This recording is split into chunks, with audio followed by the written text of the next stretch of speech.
Good morning, everyone. I'm Bill Savage. I'm the Assistant Executive Officer for the State Allocation Board, and I want to thank everyone for coming for a meeting this morning of the Implementation Committee of the State Allocation Board. Before I get started, I'd like to have everyone go around the dais here, introduce themselves, and let us know the organization that you're representing. Julie Arthur. I'm representing CASH. Robert Pierce, supporting suburban schools. Mary Morris, American Institute of Architects. Paul Speed, representing FISCO. Michael Watanabe, Office of Public School Construction. Chet Whittam, State Architect. Ian Johnson, Department of Finance. Lee Coop, representing CASBO. Fred Yeaglick, Department of Education. So, Paul, why don't you tell us what FISCO means for those that are the uninitiated? Oh, you're going to put me on the spot. I don't know what it means. Just use the words county offices. Facility, county office. We represent the county offices with the CISESA. Great, thank you. So we are here today to, at the request of the State Allocation Board at our last meeting, to discuss the Seismic Mitigation Program in the state, and we have a late arriver. Mr. Bakke is here. I'm going to wait till he comes up, and then he can introduce himself. You've just done that. Eric Bakke with Los Angeles Unified. Thank you. So OPSC will give us a background on the program, but just as a bit of background for where we are today, the Seismic Mitigation Program was a part of Prop 1D in 2006, and the point that we are now, we have not expended all the funds. We have a number of projects that are eligible for funding but that have not gone forward. And so as part of the budget process this year, the administration proposed to sweep those funds, and through the legislative process, it was agreed that the funds would not be swept, but as part of that, the legislature included in the budget bill and that was signed by the governors language related to a report back by March of 2015 to the legislature regarding the Seismic Mitigation Program. So the legislature and the governor in signing that have expressed their interest in understanding why it is that the funds for the program have not gone out. And the State Allocation Board also has been wrestling with the Seismic Mitigation Program over the course of a number of meetings. Why are the funds not going out right now? And during the discussion that we had at the last board meeting, there were specific interests that various board members, including the chair, expressed. First of all, why are we getting fall off between projects that we have a significant number of projects that are eligible? Why are they not coming in? The board wanted to have people who are in the field weigh in and see if they have suggestions or what they think. There was at least one board member who was interested in a better tracking mechanism, better chart for the projects, and also looking at ways. One board member wanted to talk about how we could streamline the program, and that some work by the implementation committee to look at the program and ask stakeholders to come forward and talk about the program could give us some ideas about what we could do and give us some background for OPSC background eventually for making a report back to the legislature. Is there anything that we're missing? Is there any way that we can streamline the program? So I think that it's important for us to focus whatever we're talking about today on how can we come forward with some good ideas, some suggestions that we give to OPSC and also Division of State Architect to look at the program in new ways, in ways that we can help to get the money out for seismic safety in California schools. And I did want to make mention also that I'm extremely pleased that our state architect, Chet Whittam, is here today.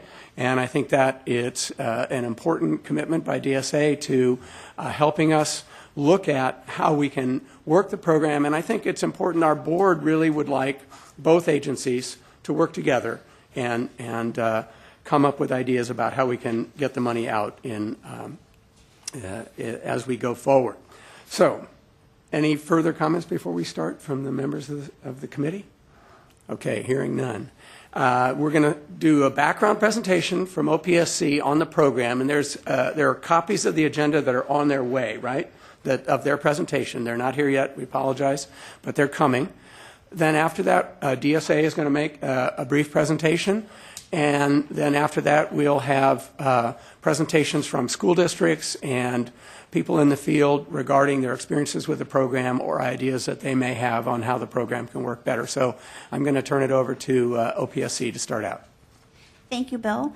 My name is Tasha Brennan. I'm with the Office of Public School Construction. I am the supervisor over the facility hardship team, which also processes a seismic mitigation program.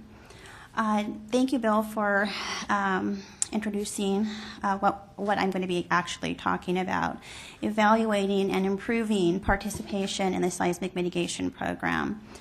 The purpose of this report is basically to see how can we help these projects that already have eligibility established by DSA, Step 1 and Step 2 projects, and have them move forward to the funding phase.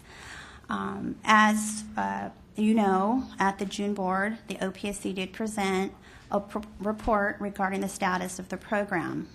There was 3 or 4 areas that were focused in that report, one of them being past board actions to increase participation in the program, comparison of the processes between the SMP and the facility hardship program, and the differences between buildings with SMP eligibility and buildings that have progressed further beyond Step 1.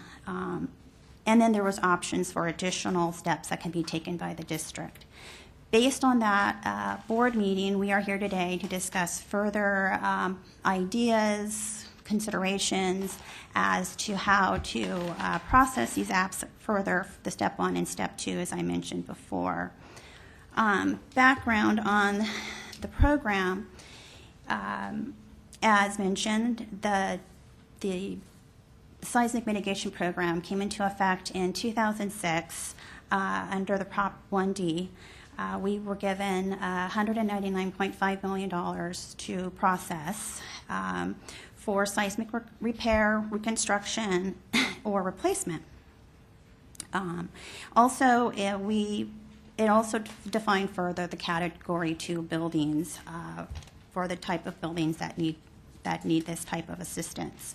In 2007, the board adopted the program regulations and went into effect, and we did receive 3 applications under that particular regulations, and that regulations at the time had a ground shaking intensity requirement, 1.70. Then there was some, as time progressed, districts were having concerns about the ground shaking intensity. Went back in 2009 to get that reduced to 1.68, and then in 2011 that was completely removed requirement. Soon after that, we did receive 17 applications. Since then, we've received a total of 24 applications, encompassing at least 56 eligible buildings, excuse me. We are also processing 3 funding apps currently in-house that include 4 eligible buildings that are scheduled for the August board. We have 6 applications that are approved under conceptual approval, and that is 12 buildings in total. We have another conceptual approval going to the September SAB meeting. The Facility Hardship Program and the Seismic Mitigation Program are very similar. The Seismic Mitigation Program is a subset of the Facility Hardship Program. So there are similar requirements. The differences are the seismic mitigation is very specific in the types of information we need, such as we need the DSA, Step 1, 2, and 3 letters. We need, at times, CJS or concurrence, which is the California Geological Survey reports. Cost-benefit analysis is the same. The DSA and CDE letter, are letters that we need that are the same. The funding is different.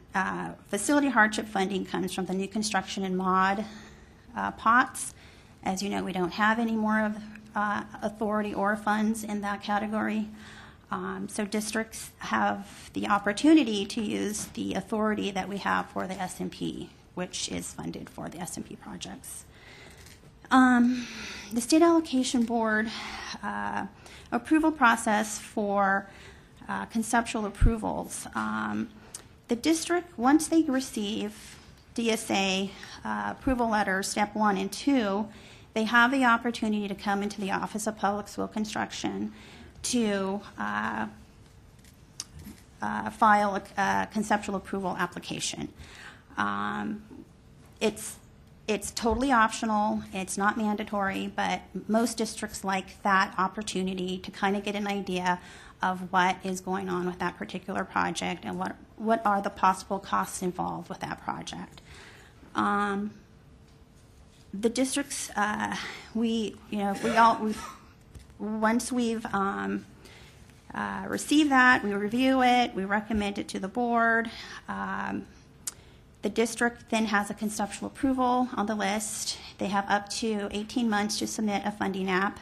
Within that time, they need to get a DSA Step 3 letter. Once we get that and some additional documentations, they can submit a funding app. We will evaluate it, and then we will recommend it to go to the SAB for apportionment unfunded approval.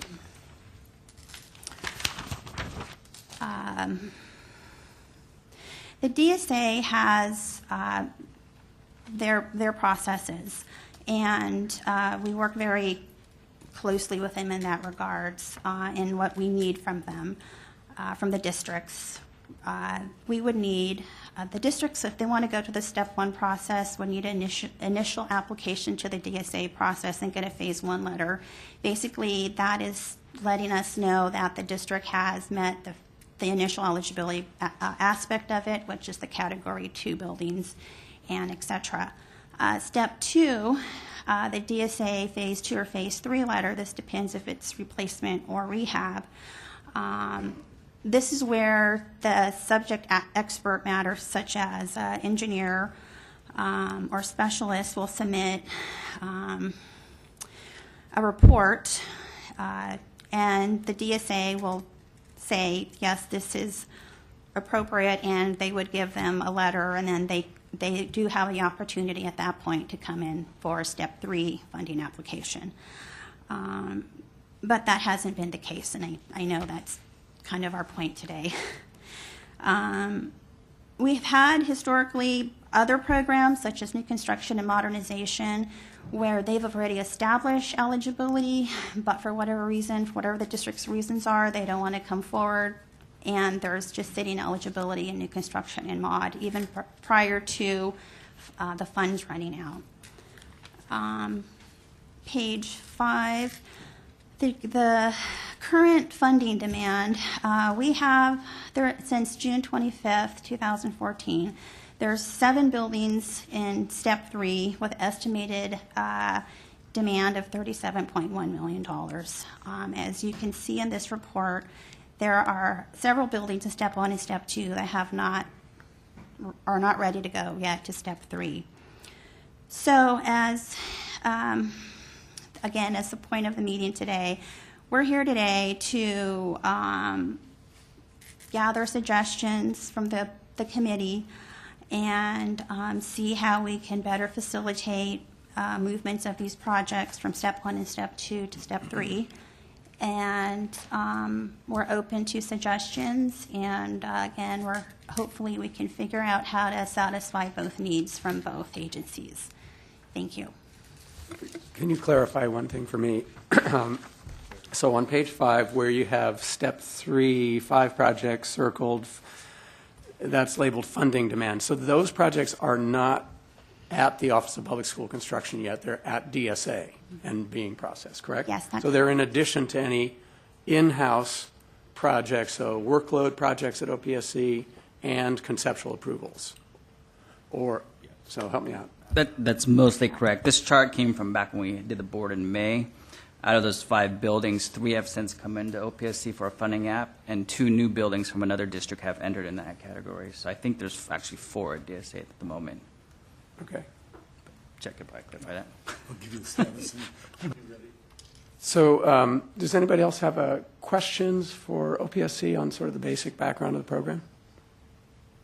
And I want to note that we have another member who arrived. Do you want to introduce yourself? Deborah Pearson, representing Small School Districts Association. Thank you. So, go ahead. Just one clarifying question.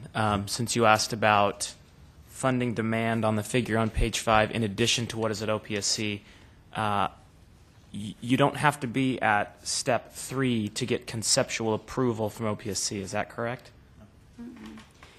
That's correct. That's correct, yeah. Okay. After step 2, you could seek that.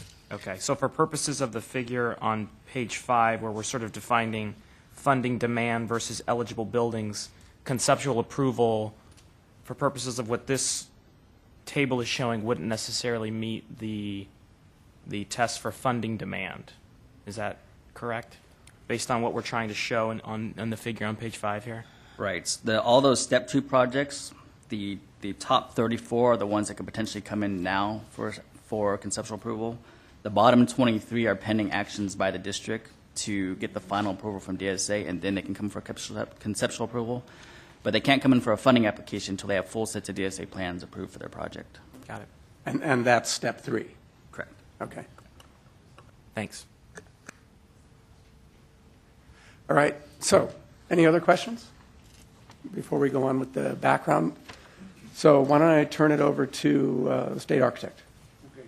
Let me start by that's a good way to start. Let me start by saying that I want to give you a little status report, and then I have some comments based upon some of the information that I've heard to date. Let's start with step 1, the preliminary assessment for eligibility. We've approved 273 buildings. We currently have in our office, Ontario Montclair sent us 5 on June 5th, but it did not include their fees. DSA requested the fees on June 6th, but to date we have no response. So we're assuming at some point they're going to come in. Beverly Hills USD sent in 3 buildings, and we received that on April 14th. We returned with DSA comments during the month of April, but we've had no response from them either. We just received on July 30th, just last week, West Contra Costa US Unified School District submitted 8 projects. So this is all for the eligibility phase, or the step 1. We have no other proposed buildings at DSA at this particular point. However, we do have 2 projects which are kind of in limbo. We don't know where they're going. Our last contact was in March and April of last year. We've made an effort to call them a number of times, but have received no contact back from them as to whether they're going to proceed with projects. Step 2. Step 2 is really a detailed analysis of the project to determine whether it's a replacement project or a rehabilitation project. And we've approved for replacement to date 39 projects. We currently sent comments to a district on July 14th of this year for 1 building. We have not received a response from them as of this point. Another building, DSA, the comments or a letter of concurrence is actually going out today. They're finishing up that particular project today. For rehab, we have approved 62 projects to go into the rehab process. In limbo, that same status where we have not spoken to them, or they have not responded to us, I should say, from June of 2012 to September of 2013, there are 23 buildings that submitted, but they're not responding to any of our calls. And we make a pretty good effort to try to call people to get them going. We think this is an important program, so we have tried. We can't, you can take a horse to water, but you can't make them drink, and right now they're not drinking. Finally, on step 3, These are projects that have been approved by DSA for construction. That is to say, they've gone through steps 1 and 2. We've approved 64 buildings to date. 2 buildings have been returned for corrections on May 14th of last year. That's 2013, and no response from them. Again, we've called them a number of times to find out what the status is. And we've got 2 additional buildings that were submitted to DSA June 20th of this year, and June 20th and June 23rd at this year, and they're in process as we go through it. Let me give you a sense of the excuse me, a sense of the district participation in this whole process. If I understand it correctly, there are 6 districts that are planning to that are here to participate in this whole process. Sorry, and they represent a little bit more than 50% of all of the original submissions. And I found that to be really interesting, that just 50% out of 6 districts. And if you add another district, Lancaster, which is not here, but Lancaster USD, you add that one district, it jumps to in excess of 60%. So you can see that there's a big concentration among a small group of districts that have gone after the projects. That doesn't mean the others aren't important. I'm not trying to make a level of importance. It's just the quantity of projects that have come through. I know that there's been some concern about the 3-step process. I got to step back and say I was a practitioner designing about 5 years ago, and then I was working in a school district for LA Community College District, and I was on the bond oversight committee for LAUSD. And quite frankly, I liked the idea of the 3-step process. What we felt, and I think what some districts felt, is that you could put your toe in the water, you could start it off without a full commitment of resources, and that made sense. I don't know whether we're going to go ahead, but let's at least get into the game. So I really think that it's a good system. It was a good system. I have heard some comments that it was a problem, but from a practitioner standpoint and from a school district standpoint, we didn't see that. One of the major questions, obviously, is why the drop-off from step 1 to 2. We spoke to the LAO's office concerning their poll. They did a poll of school districts, and it was interesting, all different reasons, but except for one of the districts, they all thought the program was, who thought the program was being scrapped, and that's why they didn't submit. All were focused on district priorities. All of them were about their own district, what their priorities were, their financial position, et cetera. I know that there's also been a concern about bin time. Currently, our bin time is at 6 weeks. Bin time is the time that a project has been submitted, it is accepted to go through the process, and it literally sits in a bin of drawings until our teams can go after it. Well, since I became state architect a couple of years ago, I made specific instructions to all of our regions to find ways to work with and accommodate specific district deadlines. And so we work really hard if somebody's got a specific deadline to move it up. But I also remind those districts that how are they going to feel if, in fact, their project is being left in the bin because somebody's going ahead of them. And a great example of it, most of the districts have been really cooperative in this. We changed codes as of January 1st of this year. There was a huge rush of projects that came in to meet the change in the code. And we went to districts and asked them, are you getting in because of the code, or do you have a deadline for construction? And there were a large number that were coming in for the deadline of construction, and they said, fine, don't worry about us. Go ahead and take care of the other districts who actually have a deadline for construction. So there was a lot of inter-district cooperation that's gone on, and we feel good that we've done a pretty good job handling that. There is also a question that arose about the cost of design and construction for SMP projects versus voluntary projects.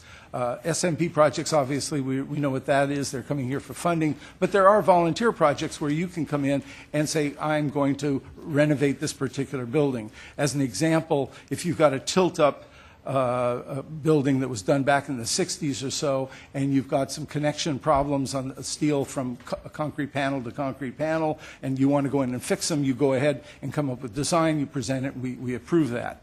Well, there's a big difference between that kind of voluntary program and what is required on the SMP program. Before I came on board, and I'm not sure of all the facts on how this occurred, but it was specifically stated that the policy was to take the building and bring it up to current code standards across the board. Well, when you do that, you have to do a full lateral analysis of a building. And what happens is that on that type of project, you're essentially doing two things. First of all, you're analyzing the project across the board. You're studying it. You're looking at alternatives. How can we fix it? And then you're turning around and creating a set of construction documents to build it. So you're really doing a lot more work when you're doing that. Now, that can save a tremendous amount of money in the construction process, because if you do it well and you come up with a really good system, you're going to be ahead of the game. But it does take a lot of extra time, and that time becomes dollars for the engineering and the architectural firms that are producing those projects. So I know that that's been an issue. Some people have talked about it. I just wanted to make sure we got it on the table early. There's also a question concerning the minimum work required, and I guess there's been some conflicts or some, I don't know if conflicts is the right word, but they're saying, they're nodding their heads, conflicts, as to what is considered minimum work. We made a change in May to our PR 0804, which is a document that describes the procedure, that what we essentially did was said, we're going to ask the architects and the engineers to separate all of the work required for the SMP portion from all of those other things that they might be doing on a project. And that, I think, will help in one sense, but I think you have to be aware of the fact that that does cause some problems in the construction field. And remember, our goal is to build buildings, not to turn out drawings that separate items. We really want to get the buildings right. So it does cause problems when you wind up with two sets of drawings. Anytime you do something twice, there's a bigger opportunity for error, for things being left out. But that being said, we have instituted that policy, and we have separated the drawings for SMP eligibility, and then those other pieces that might be general modernization that are part of the same project.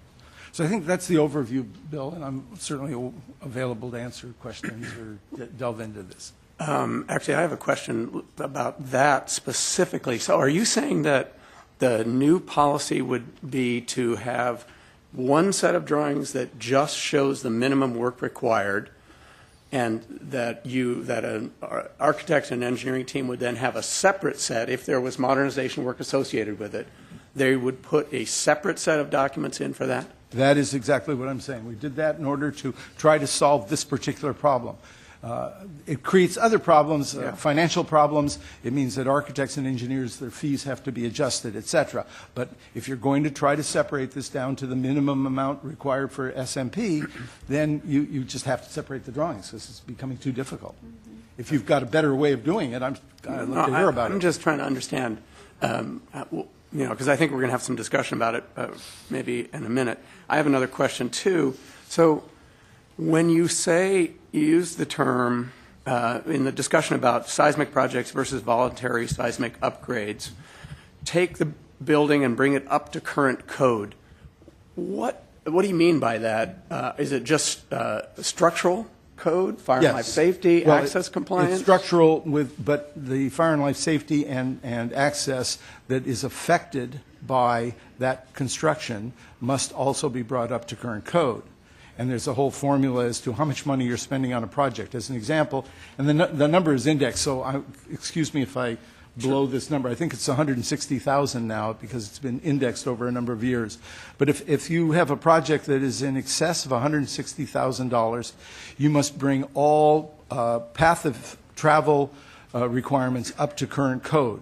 If it's under $160,000, you must spend 20% of that on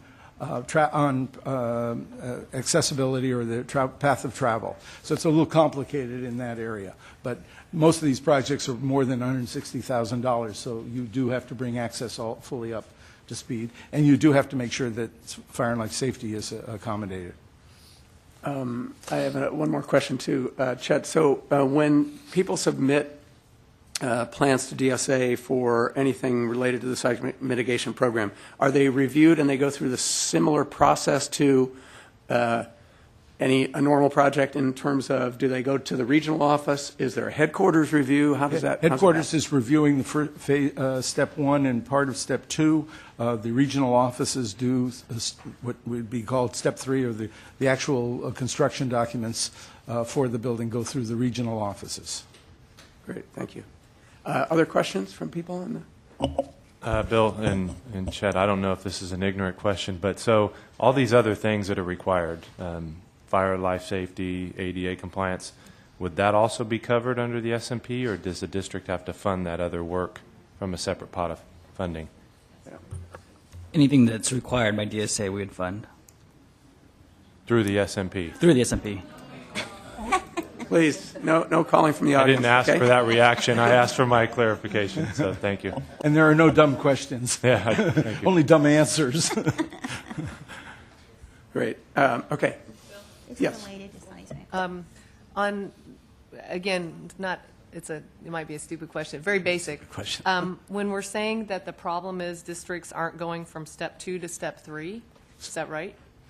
They're not progressing? Step 1 to step 2, and it's overall each one. progression. Oh, Yes. okay, all right. So it's each step has a problem of progression. Yeah, I actually have, if I can pass these out, this is a summary of what I've just spoken to, and you'll see on here that, as an example, submitted to DSA total, or approved 273, but only 101 proceeded. And then from the 101, it drops down to 64. So there's a problem with each one of the steps. They're not going the whole way. I was just wondering whether it was the DSA piece of the design and planning, or is it the funding piece? Or you're saying it's maybe a little bit? There are issues along each of the steps. Okay. I mean, I think a real fundamental concern is we have a lot of eligible buildings that have been identified. And why are they not going forward? That's really an issue, and we want to focus on those because we know we've identified them as having a life safety threat, a partial or local collapse or full building collapse potential. And so why are they not going forward? Are there, and we're going to hear from our testimony from some of the districts, but that's really what we're focused on is we've got enough buildings identified probably to use all this money. Let's figure out what we can do to Bill, I think it's important to note that the buildings that have been gone to DSA, that they made a decision to build their building, 64 of them were approved, and we've only got 2, and 2 more have just been submitted literally 2 weeks ago. But we've also got 2 that returned for our corrections. In other words, they come in, we reviewed them, we put our corrections in, we sent them back to them, and we've been waiting for over a year. May 14th of 2013, they haven't come back. We have no idea what that's about. I presume it's a priority on their side, or they don't have funding, or whatever their issue is. But it's not a DSA issue. We've been trying to get them to finish off that building, and that's true on each one of these steps. Bill, just another clarification I'm trying to identify the problem that has been put before. So we have a bunch of buildings on the list, and are we concerned that they're not coming in at all also? They're not coming in at all into the program? Or is it just the ones that come in, we can't get them through the entire thing? Or is it both of those as well? I would say it's primarily what the board was looking at was why we were not having projects that were identified as eligible proceeding with the program. Obviously, but they've put an app in. They've done the step 1 is where you determine whether you're eligible, whether you're building. You do an engineering study to determine whether the building has a potential for collapse and it's the correct type of building. It's a most vulnerable building type. Then you're essentially eligible to participate in the program based on DSA's analysis and acceptance. And are we not interested in why people may not even be coming in to do that? Yeah, we are interested in that too, but I think really we're looking at the buildings that have been identified as eligible because they clearly have some life safety hazards there that we want to correct, that the program was designed to correct. I want to recognize that we have another member who joined us. Jeremy, you want to introduce yourself? Jeremy Smith with the State Building and Construction Trades Council. Sorry that I was late. Thank you. No, it's great to have you here.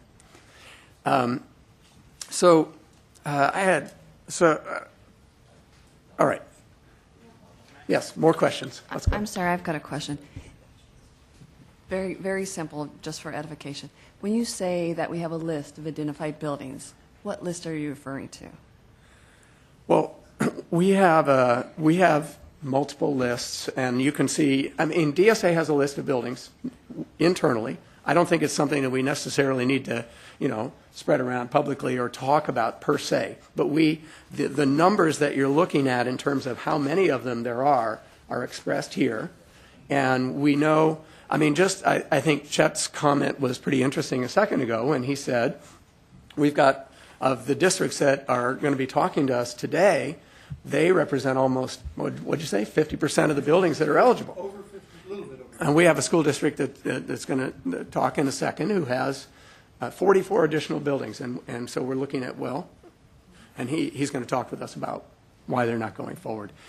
We can certainly, I have a chart and list of projects that have been approved by OPSC, and I can pass that around in a second too. So there's no other list? There's not a list prior that has been developed by DSA or anyone else that identifies what buildings are? Well, if you really want to go way back, there is the AB 300 list, but that's a totally, as I think many people who are in the room are aware, that's really a separate list, and it was just a paper screening that was based upon the requirements of that legislation that looked at potential vulnerable building types in active seismic zones, and as based on the screening, identified those buildings as potentially needing seismic work.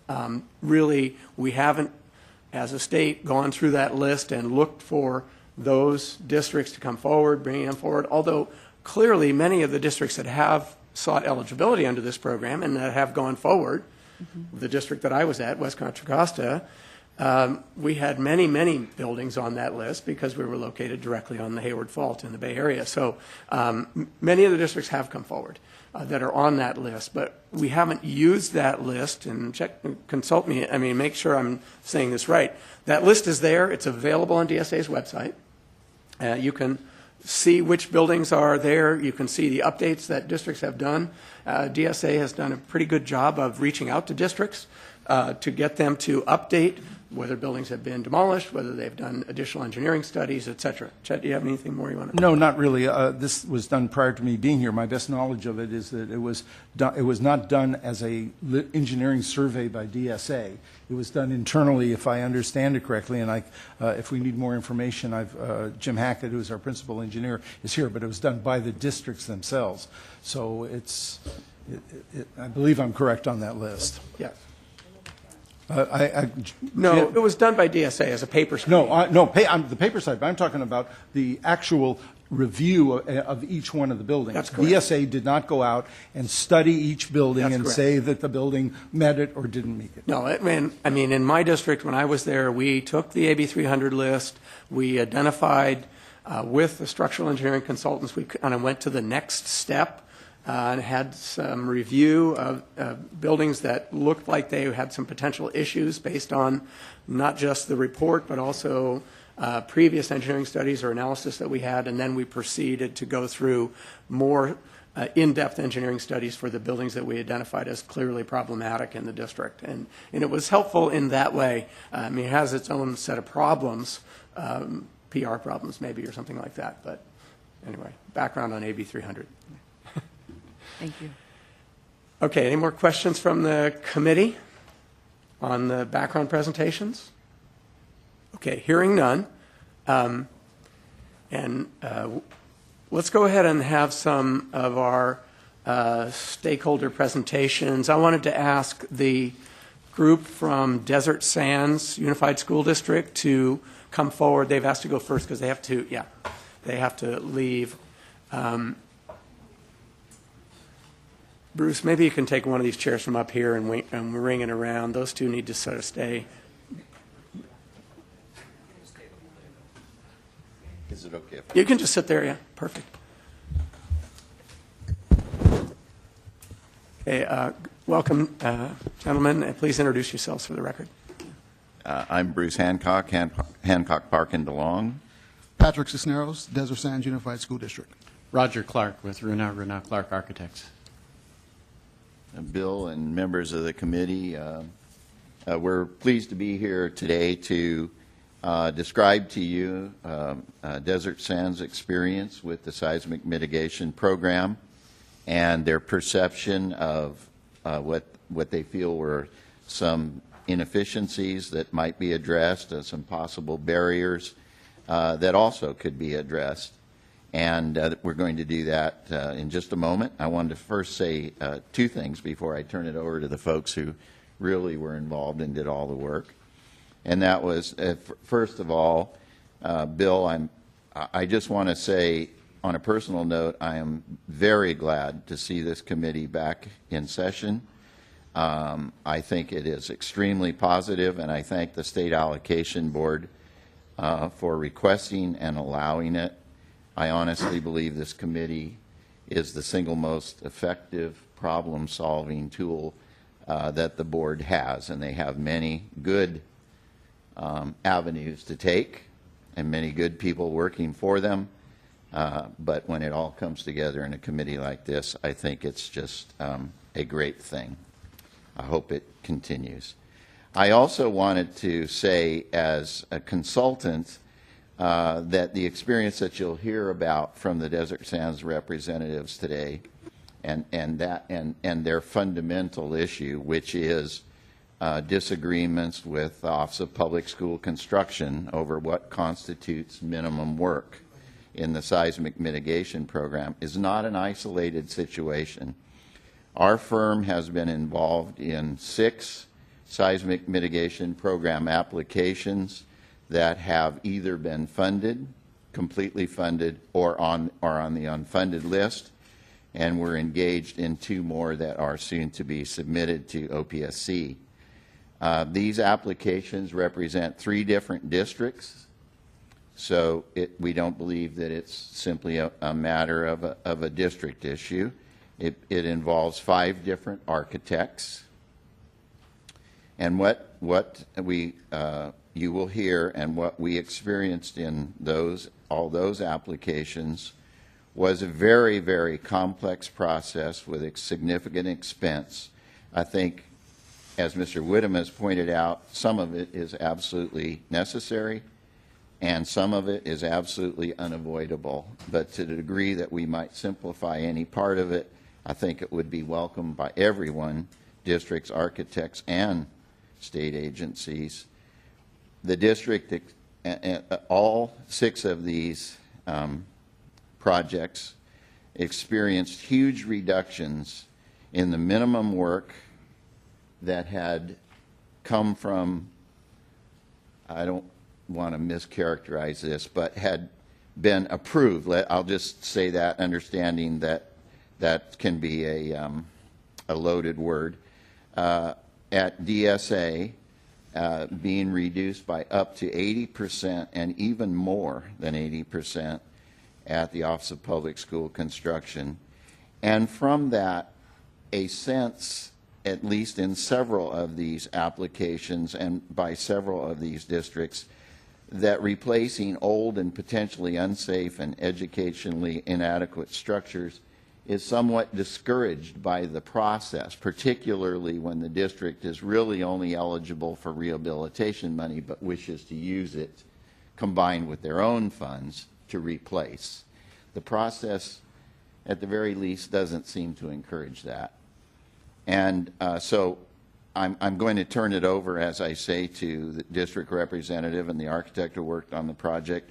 But I want you to also understand that after they talk a little bit about their experiences, we do have some suggestions and solutions that I hope will be positively received.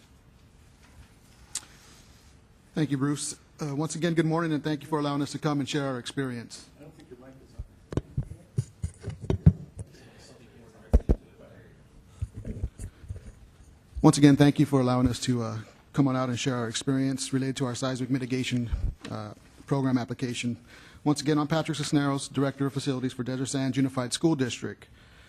I just want to start out by giving kind of an overview and a summary of our project. The district has a modernization and reconstruction program at Indio High School, located in Indio, California.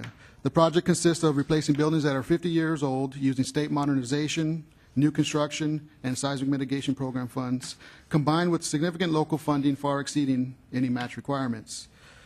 The district has had funding applications for portions of this project under the seismic mitigation program placed on the board's unfunded list.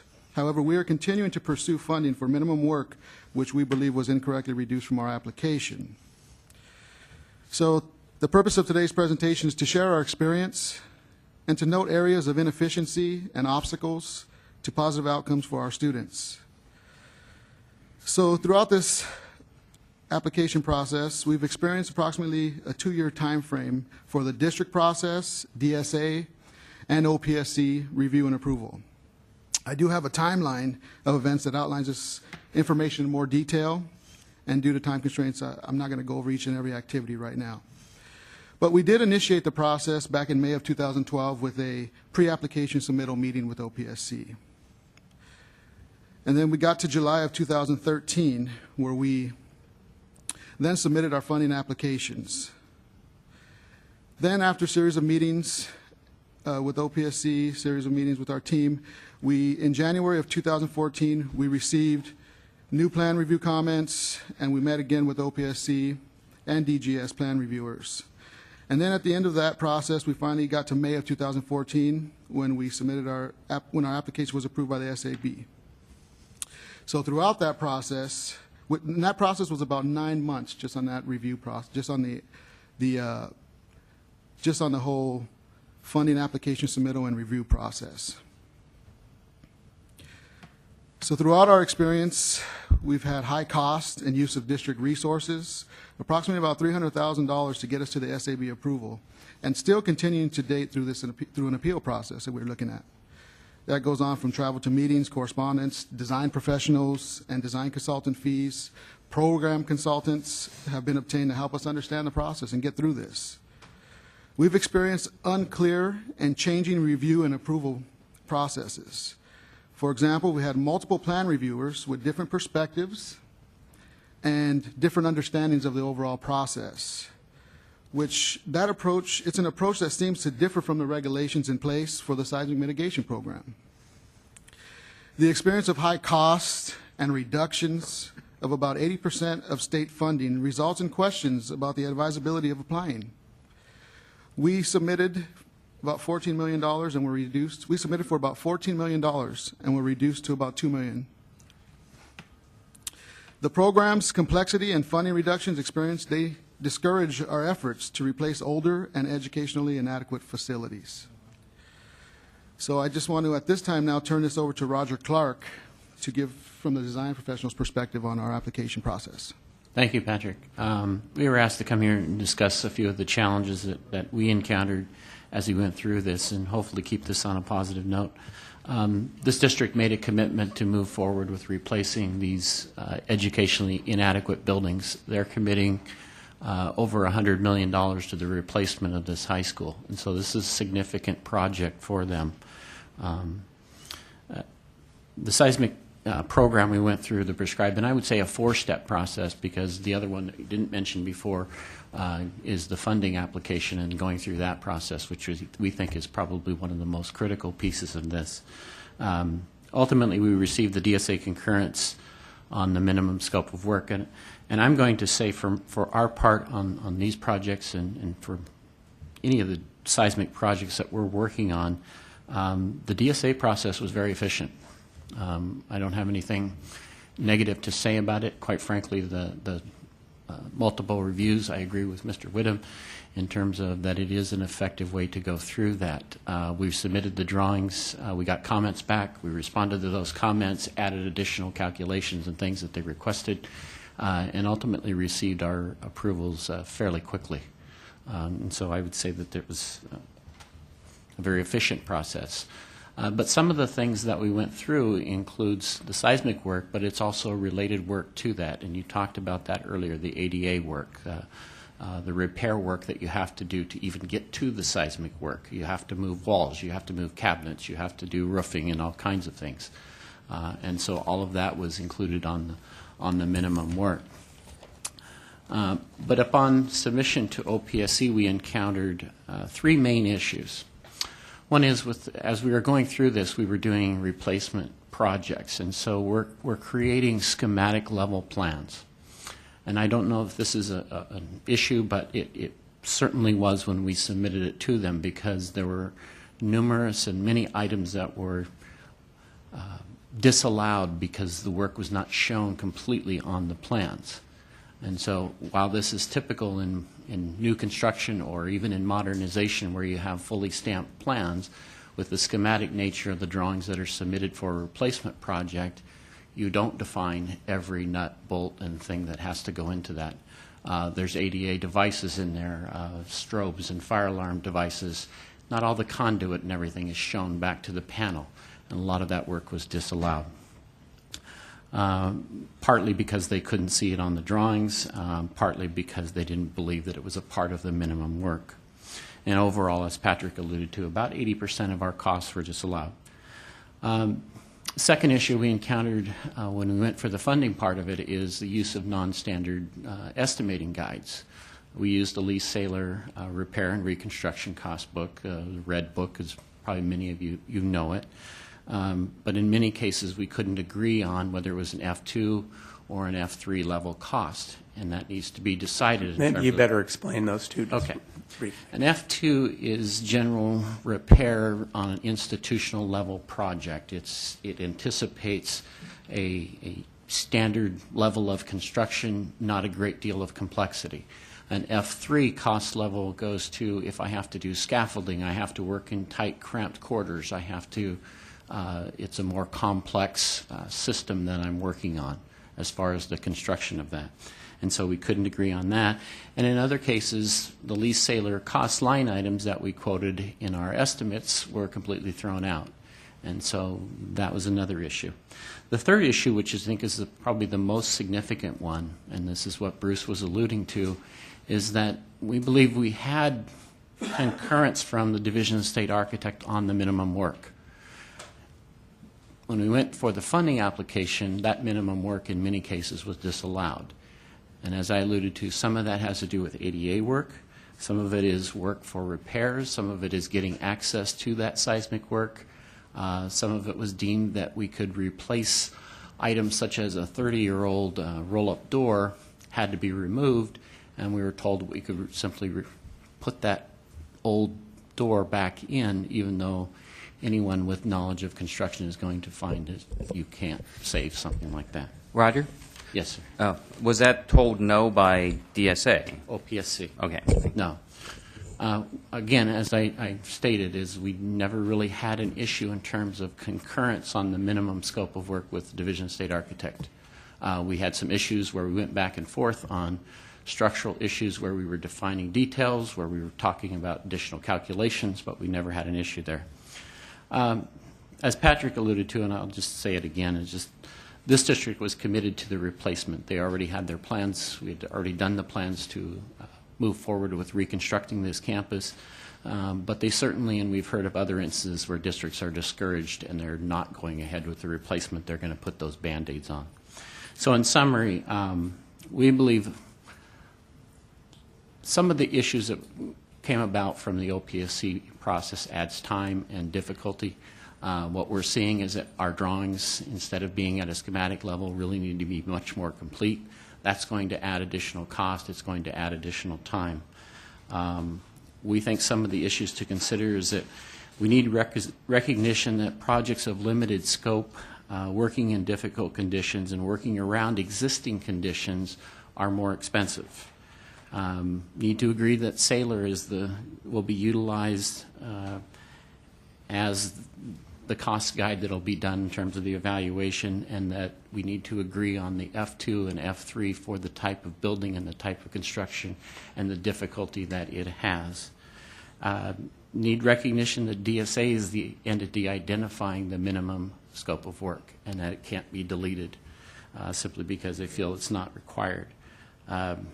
Need recognition of that related scope, whether it's in our case, for example, we had to remove 2/3 of the roof to do some work on the deck of this building. But we were told is that instead of like would be common sense to replace that entire roof that we could patch back and match to that. Well, as we all know, there's no way to get a warranty on that roof. There's no way to actually make it work when I've got a built-up roof over the, and on top of that I have a foam roof on top of that, and to make that watertight and make it work. And need to have recognition of the related scope of the roofing, ceilings, ADA, flashing, flooring, and not every nut, bolt, and element of the construction is going to be shown on schematic plans, or simply make the requirement and acknowledge that there's going to be those additional costs and have more complete plans when you're going for replacement. Thank you. Bill, just to wrap up very quickly, there are several issues here that were brought up, and obviously they deserve more discussion and more consideration, and we do not have answers for all of them. But one, the minimum work issue, is one that seems like it has a solution very close or very nearby. DSA and OPSC long ago cooperatively created a process in the modernization program to permit a distinct identification of minimum work at DSA, and OPSC, to my knowledge, routinely accepts that. They still go through their cost analysis, of course. That's not the matter at hand here. But they accept that the information from DSA about the minimum work necessary for fire and life safety and ADA compliance in these modernization projects is the minimum work required. And so, although it may need some tweaking, it may need to be made to match this program. And it sounds like Mr. Whittam is kind of beating me to the punch a little bit here in heading in that direction, but it just seems like such an obvious relationship between the two programs that it might be something that could be put into place fairly easily and simply remove this argument over what is the minimum work necessary. And if we can do just that, we can eliminate what seems to be a duplicative review process and probably save a couple of months off an average project, that time, of course, being both at the district architect level and at the state level. We'd give the district and their project an appropriate level of funding, and that would in turn encourage replacement projects if the districts have the luxury of being able to consider that, which is, I think we've always understood in the modernization program, if you can replace a very old, inadequate, educationally inadequate building with a new one using, to a large degree, district resources, that seems like a win-win for the district, the state, students, and everyone. So we thank you very much for this opportunity. A couple of comments. I have a comment, but just let me clarify. So, and I'm not sure everybody on the committee, I don't know what the level of understanding is, but I did a project similar to this one. So basically what you had decided as part of your local facilities master plan to replace the buildings because you knew you had seismic work, you knew they were 50-year-old buildings, whatever, entire campus, right? So you'd been committed to replacement. You had done your engineering studies. I'm just, correct me whenever I misspeak, but it strikes me that it's part of the issue here. And this piece of this is important. So you then had to go through, after you got eligibility in step one, you then had to go through and essentially do a forensic set of drawings, or schematic drawings that you knew you were going to replace the buildings. But in order to do a determination of the minimum work required, you essentially had to create a set of drawings as if you were going to be doing the minimum seismic work required and whatever was associated with it. Is that right? That's correct. Okay. And so one of the issues it sounded like that you referenced was that you were disallowed costs because you didn't show enough detail on that schematic set. Okay. Did I get that right? Yeah, we had multiple comments where it's unclear from the drawings presented that work was required. And how did you respond to those? Did you provide details We or? tried to provide additional details and logic that I can't have a device out there without having conduit back to the panel that it feeds it. Okay. Patrick, did you have a comment? No, I was just going to say, and that was through various meetings and sit-downs with OPSC staff and the plan review team as well. One of the points that I failed to make, too, was that DSA was never consulted in terms of work that's disallowed. Now, in this case, because the plans are kind of being thrown away once we're done, it's irrelevant, but had the work been, reduced to a rehabilitation and the district had decided not to demolish those buildings, we would have had a problem with, going and getting an approval based on that minimum scope of work. Are there any questions or comments from the committee? I have a couple questions. Sure. My first, well, I'll make it my second question, which will be to OPSC and DSA, which is basically, perhaps it would be helpful if we got kind of an overview of what your entities are looking at when you're trying to define the minimum amount of work. I suspect there's a different methodology, and that's why there's a bit of a disconnect, but an overview, just kind of for our understanding, would probably be helpful. Before we go to that, I'm wondering if I could get some clarification on the timeline that you experienced. You kind of referenced it at a high level. It sounds like your timeline started in May of 2012. Is that correct? With a pre-application meeting? That's correct. Okay. Maybe it'd be helpful for you to sort of tell us when you perhaps crosswalk your timeline with the DSA process. In other words, when you sort of hit the various steps. So step one at DSA, for example. Okay. For the DSA, we started making the submittals in August of 2012. That process was completed with all the buildings that were involved in approximately April of 2013. So that was the eligibility establishment?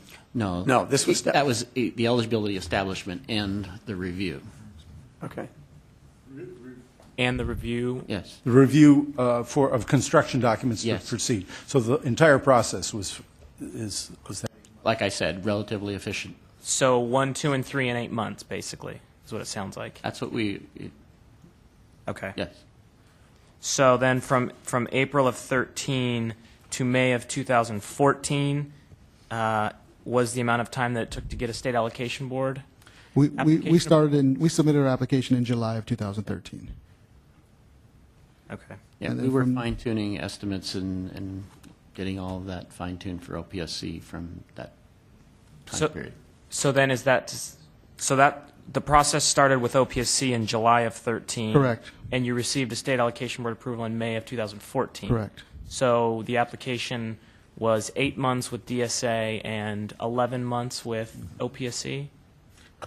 Kind of. We went. The app was first submitted to OPC, yes, as they stated. But as we worked through the cost estimates, when the district wanted the higher costs, F3, F4 in the application, what we did is we had them take several months, go ahead and do one building because they had 6 or 7 buildings to do with cost estimates. They did one first, and then we agreed we'll review that one first, and if that was something we can use and work off with extra comments on why the higher cost would be needed, then go ahead and resubmit the other 6 buildings or 5 buildings that it was to us, and then we'll look at those ones too. So we didn't want the district to go through all 7 buildings only to figure out, no, you're still not giving us what we needed. So there was a lot of back and forth during the OPSC review time.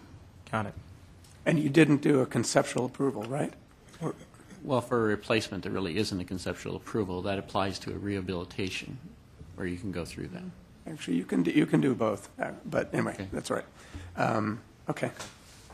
That's helpful, just because, notwithstanding the feedback that you're providing and some of the less than positive experiences that you had with the process, you're kind of one of the success stories in terms of this program because You got through it anyway. you're part of the 23% of projects that have gone from eligibility to actually getting a 80% reduction. project approved. So, So, Ian, I don't think maybe let's go back to your first question. yeah. Okay. I just thought I'd tee them up to Okay. be able to. So what are the think about two what the agencies overview looking is. at in relation to minimum work required? Right. So we're looking at 2 different things, and Chet and to Bruce's suggestion about the DSA doing minimum work, being a new process, just coming online in May or June, Desert Sands obviously didn't go through that process. Our understanding, having them go through the old process, is that they submit these plans and reviews to DSA, and DSA, our understanding is your review at that time was to make sure you met at least the minimum requirements for the program, not all the work they wanted to do in their project. You were making sure it was fire life safety, structural safety, ADA compliant, all that kind of stuff. But DSA at that time, which, you know, the intent of this new process is to fix that, but at that time in the past, DSA is just checking for all those different things, but their approval letters weren't specifically saying that, yes, you know, all this has to be done in the project. You know, we use a common example, you know, if one smoke alarm is required in every single classroom, OPSC will pay for one smoke alarm every single classroom. But if the district in their plans chooses to put 4 of them in, OPSC will not fund 4 of them. The program is designed the minimum work that's required to be done for the project. But if DSA saw 4 smoke alarms, you wouldn't question it back in the day. You would approve the project provided they're all connected appropriately. Is that accurate? Yes, it's accurate unto itself, but there are other issues along with it.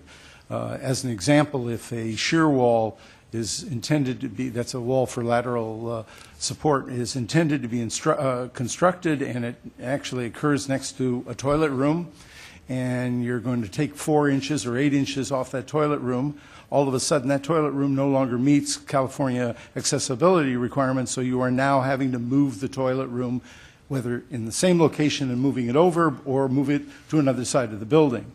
And that would be, in my judgment, minimum work. That has to occur because there's no way to get the shear wall in.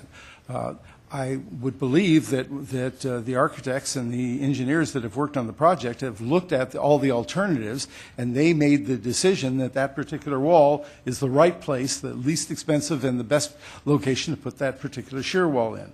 So that's how we would define a minimum amount of work to be done. It is true we don't do cost estimating at DSA, so I'm not talking about the actual takeoff of materials, but if you have to move the toilet room or you have to move a stairwell or things of that nature because of the seismic issues, all of those things would be included. And I have trouble in terms of the smoke alarm issue. I'm not quite sure whether whether OPSC has, and you might have this ability, but has the ability to really do the analysis that those additional smoke alarms are there for a reason. And we've worked out the reason, and we are the ones that are responsible to make sure that the fire alarm system works. So I think that's part of the problem here. We have to get that lined up. And I think it's up to us, when I say us, I'm to OPSC and DSA, to find a way to make sure that this happens. That we can't have the double judgment. I understand the problem, and I've been there myself. I was in practice 5 years ago, so I understand the process. Is DSA, so you think DSA would question, how many fire alarms they put on, or how far they have to move these toilets? Or are you saying you're accepting that the district has reviewed it and reviewing it in that manner? That I'm not sure. I'm not sure what you're asking. When you say if you touch this wall, you have to move the toilet, across the room or another area of the building. Would you question if they said, I need to move this toilet across campus, whatever? I'm going to extremes. The reason why I ask is, we're going to connect that toilet because it's required, but how far are we paying for this piping to go through? Are we paying for piping across the room because that's as far as you're required to move it to do what you need to do, or are we paying for piping all the way across? I think it's a legitimate issue for discussion. Did they move it there because that was the only place that they could pick up a soil line? Or did they move it there because it was the only place they could put that wouldn't affect all the rest of the walls in the building? Or did they move it there because they just liked it over there? If they just liked it over there, then you're right. And some of the piping needs to be deducted. But if it really made... Is DSA asking that question when they review the plans? I'm not quite sure whether we're asking the question, but I'm hoping that my staff is smart enough to look at things and accepting it. Maybe we need to take a look at that a little bit closer and make sure that we don't have cross points of view on this stuff. I wonder if part of it isn't, just at a high level takeaway from the descriptions I heard, I wonder if it's that DSA is sort of verifying that at least the minimum amount of work is being done, whereas OPSC is sort of charged with verifying that no more than the minimum work is being funded. And so you're sort of coming at a project and evaluating kind of the different aspects of the project from two different perspectives. One being, DSA making sure that we're bringing the standards of a building up to the minimum codes, as we kind of mentioned earlier, whereas OPSC is verifying that no more than what statute and regulations allow them to approve is being funded in a project. And there's room for aligning those two perspectives. I think that's my takeaway in terms of... Yeah, and I think that's good to use the word. So DSA, at least, OPSC, no more than, and so those are in conflict many times. And so I think that's really why we're talking about it. And it might be, and that's a necessary conflict when we're talking about... Well, I'm not sure it's necessary if you're looking at it from the outside. It just looks like you've got two agencies that can't agree, which is, I think, what we're hearing. So anyway, but it may give us the... I'm sorry, I don't think that's the case. There's always room for judgment. We'll have two people in the same office that will disagree on something, et cetera, and you come to a common agreement on it.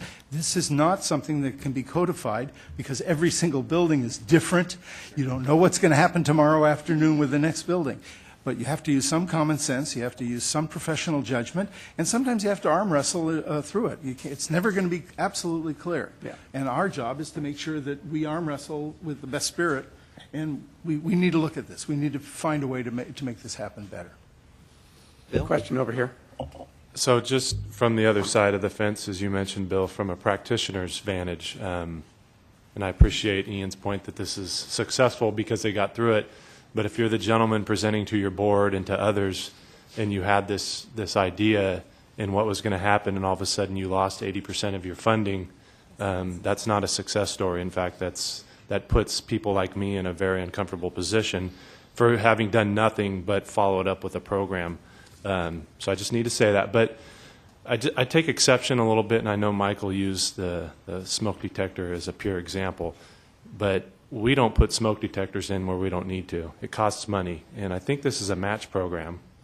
So we hold our design professionals accountable to design what we need that's cost effective, that's no more, that doesn't overbuild or over-design anything, and that's something that we do each and every day.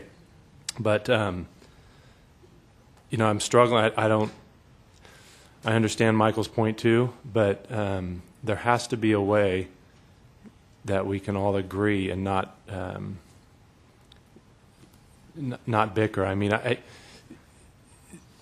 if DSA can't say in writing to OPSC, this is the minimum and all of this work is required, and I can understand why you wouldn't, right? You get a set of plans, you approve those on the basis of fire, life safety, ADA, and structural.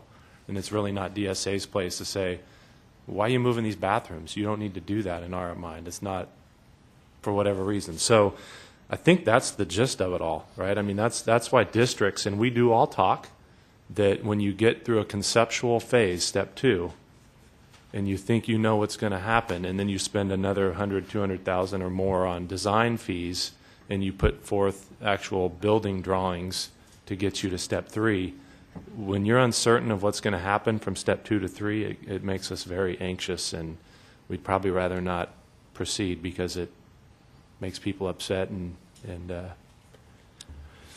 puts you in a tight spot. So I don't know how we get there from there other than having districts certify that this is the minimum required in order to make this building seismically safe and go from that point. I don't know. I don't know the answer, but I think we can all agree if we're putting smart boards up where there was chalkboards, that's modernization, right? Or that's some sort of, that's not a seismic mitigation piece. But in terms of moving bathrooms, smoke detectors, if you have to redo the roof, why wouldn't you at that point in time? Or else you're just going to lose the building in the next 5 years and start from scratch. So I just wanted to share that from the practitioner's vantage. Thank you. Yes, other comments? So you combine like 4 different state funding sources on the project. Is that what most of the seismics are? Are they standalone? Is there any information on that? I would say we have a pretty good mixture. I mean, we only funded, 24 or so projects, but I would say half of them are combo projects where they had new construction or mod or other components. Is there any distinction on what you've seen on that? Is the cost complications more complicated in figuring out in a combination project or in the standalone, or? A standalone has definitely been easier. The ones we have seen standalone where, hey, I just need to fix these or, bolt these two beams together, those have been very simple. I mean, they fly through our office. Yes, that is definitely true. Okay. Does Mr. DeLong want, So we processed about... introduce yourself? I'm sorry, Chris DeLong, Hancock Park and DeLong. We processed about... Didn't hear you, I'm sorry. Chris DeLong, Hancock Park and DeLong. We processed a handful of seismic applications, and most of them were combined state funding sources. So mod and seismic, or mod and seismic and new construction. Good. Ian? So, if the purpose of this discussion, I mean, clearly there are issues that we're hearing just kind of overall with this program, but if the answer that we're trying to get to, is to the question of why are districts not going from step one, being initially eligible, to having a completed project. And so maybe the district can sort of respond. I mean, again, I'll say it again, that you're the success story in that the question is, did you go from initial eligibility to a completed project, and you did that. So for purposes of what we're focusing on, are there, I mean, clearly the issues that you experienced weren't enough to cause you to ditch the project kind of mid-process. So, but did you kind of notice aspects along the way that would cause some districts to say, this is not a program that we want to participate in, and might be kind of why we're seeing certain districts stop at step 2, for example? Maybe I can answer that. We're working with other districts on seismic projects, and they've actually expressed a number of concerns. One is, once you declare that that building, has a seismic issue, you're saying that it's unsafe to be in. And so if you don't have enough money to augment what the state's going to give you or whatever for the project, and so you're taking that risk in declaring moving forward with plans to rehabilitate that if you can't do it, now you have potentially having to post a sign or doing something that says this building is unsafe. And so there's certainly a concern with going ahead from that basis. And that would be going from step 0 to step 1, exactly. Right? Okay. Right. And so we've seen reluctance from that viewpoint in terms of the politics of those kinds of issues, and I think maybe you're hearing from some of the client districts to DSA of that issue. The other one is just we're hearing is don't want to deal with the complexity of the program, not convinced that there's anything at the end of the rainbow. We've tried to assure them that they're going to get something, but whether it's enough to offset the difficulty and the added cost that they're going to have to augment the funding, that's the other part of the commitment problem from the districts that we're hearing. Hopefully I made that clear. Yep. Can you explain to me why you said that a standalone project just sails through and one that is a combination does not? Certainly. Yeah, those kind of projects, the plans, the work they want to do, match exactly what their cost estimate is. They're usually small dollar projects, $200,000. The work is relatively easy. We had a couple go through this year. They weren't complex projects where they're in the tight spaces or anything like that. They're easy fixes. So it was quite simple to see based on the structural engineering report. You need to reinforce this, brace it, or whatever. The plans showed exactly that, and so we approved it pretty quickly. Maybe I misunderstood you. So when you were saying the combination projects, when they're doing a replacement versus a rehab, is that what you meant by that? Like in Desert Sands' case, there's no plans for the rehab. They mock up what it would look like had they go the replacement route or rehab route, but there's no plans to match that. So we're reviewing this. But everybody knew from the get-go that they were not going to rehab, but they were going to replace it. But yet they still had to pay for rehab plans. Right. Yes. Schematics. Right. Yeah. And so I think, But that got hung up from minimum work from DSA to OPSC. Yeah. And this is the advantage of the conceptual approval process is when you want to go down this route, and I think with DSA's new procedures, I think OPSC definitely wants to work with DSA and look at these new procedures with the 0803 going forward and see how that can work better with our program and align it. I think we're definitely committed to that. And seeing if we can be clear what DSA is reviewing and getting to that minimum work so that their approval letters are clear what they're approving going forward for funding. I don't think we have any issues doing that. And I think that as we've mentioned, that might resolve a lot of the problems that we're seeing. So, in clarifying a little bit here, Desert Sands committed to replacing the building, but they still need to spend $300,000 to mock up plans in order to bring them to DSA, who approved a set of plans that would never be built because it's schematic in order to get in line for funding for a replacement, not the set of plans. And I'm sorry, all consultants out there, but it seems that the $300,000 might be better spent on the building and not having to do a mock-up set of plans when we know we're going to take a building down. And I'm not, any consultants out there, I'm not saying, it just seems that it would be better spent that we focus that money and maybe find a different way if we've committed, a district's committed to replacing the building, that maybe there is a different type of funding at OPSC for seismic as opposed to going through the whole series of OPSC and the district arguing over a set of plans that are fake, aren't going to be built. I don't know. The program is designed to fund the minimum required to fix the problem. Certainly if they want to replace, in Desert Sands' case, they had 6 or 7 buildings that qualified for rehab funding, but what they choose to do with that funding after they receive it from us is up to them. They can replace, and in this case, to replace the entire building. It is a local level decision to go there, though. I want to get some clarity, and I'm going to ask Jim Hackett, who's a principal engineer. I don't believe, this has to do with how much review we did or not did on the schematic plans that were presented for fixing for the rehab side. Jim, what's our policy with that? Excuse me. Let me ask, first of all, Roger, did we review those plans? I'm sorry. We did not review those plans. Yes, you did.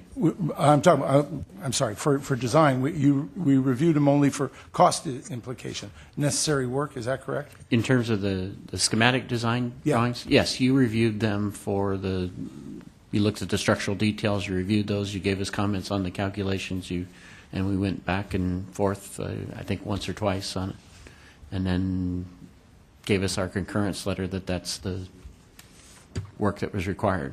So they reviewed the schematic set that you created, the forensic set, basically, of the mock-up. Okay. Yes. Okay. Good. Thank you.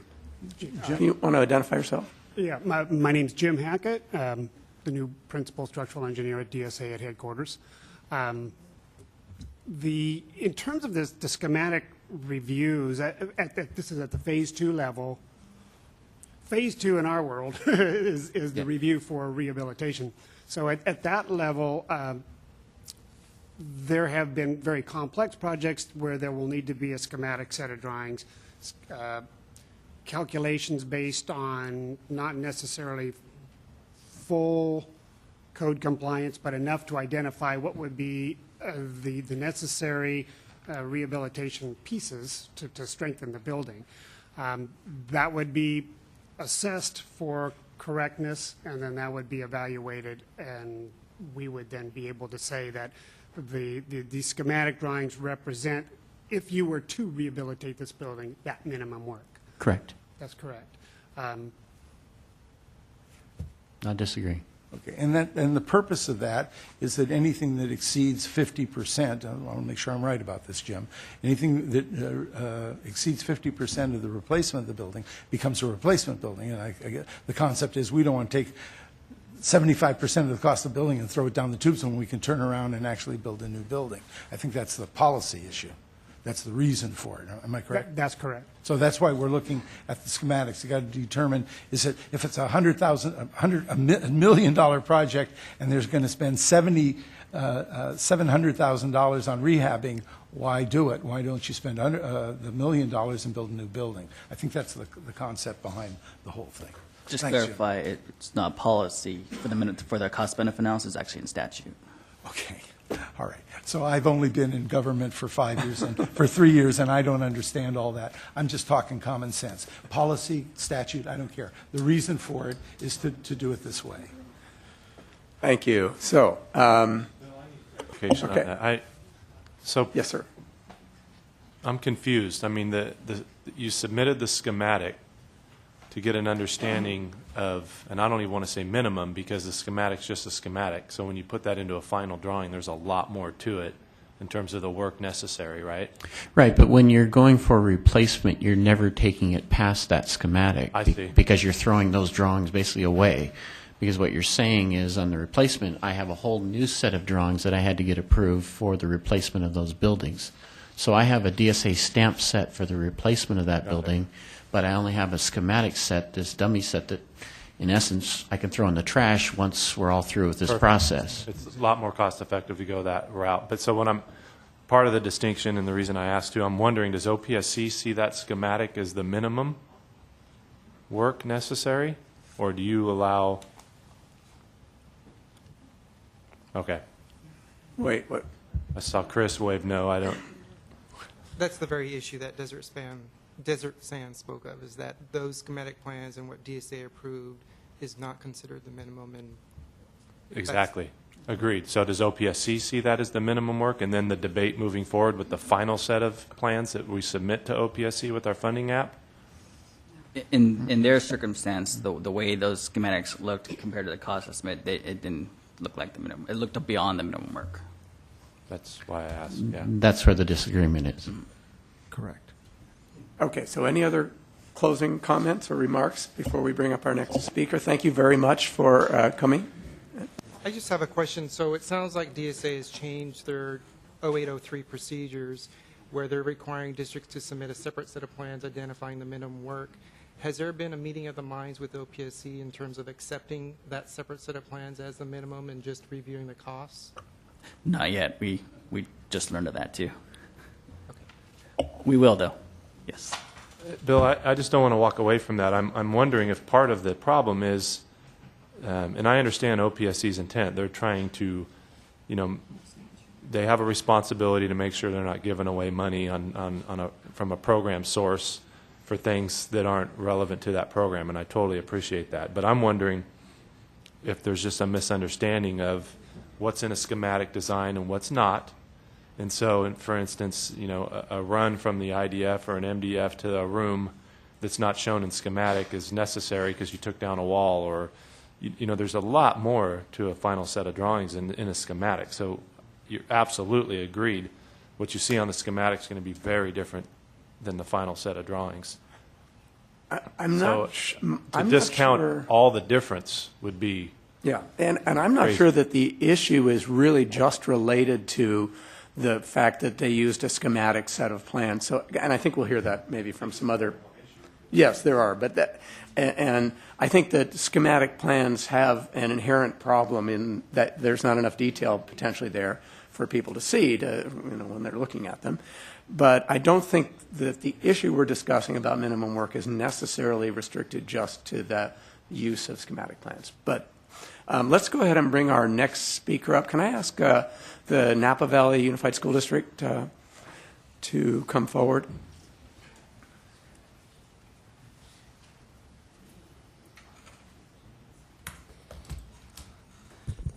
Thank you, Bill. I'm Don Evans, the Director of Facilities for Napa Valley Unified, and have been for as long as you can see the gray hair on my head. So many hundreds of million dollars worth of projects I've been a part of. We appreciate being here today and for Bill for inviting us. We're a little different than Desert Sands. I have 14 campuses out of 33 total with 72 buildings that have been identified as needing seismic repair. So I can see how that percentage goes very quickly. when he says that the few school districts that are here today represent a large percentage. I just want to be sure everybody focuses in on, because I think it's a little more than what I've heard so far this morning. We all saw what came out in the early 2000s, and we were busy with other things, and the districts themselves were financially struggling. And that continued on through 2008, 9, et cetera. We were laying off people, just trying to get it so we could educate the kids.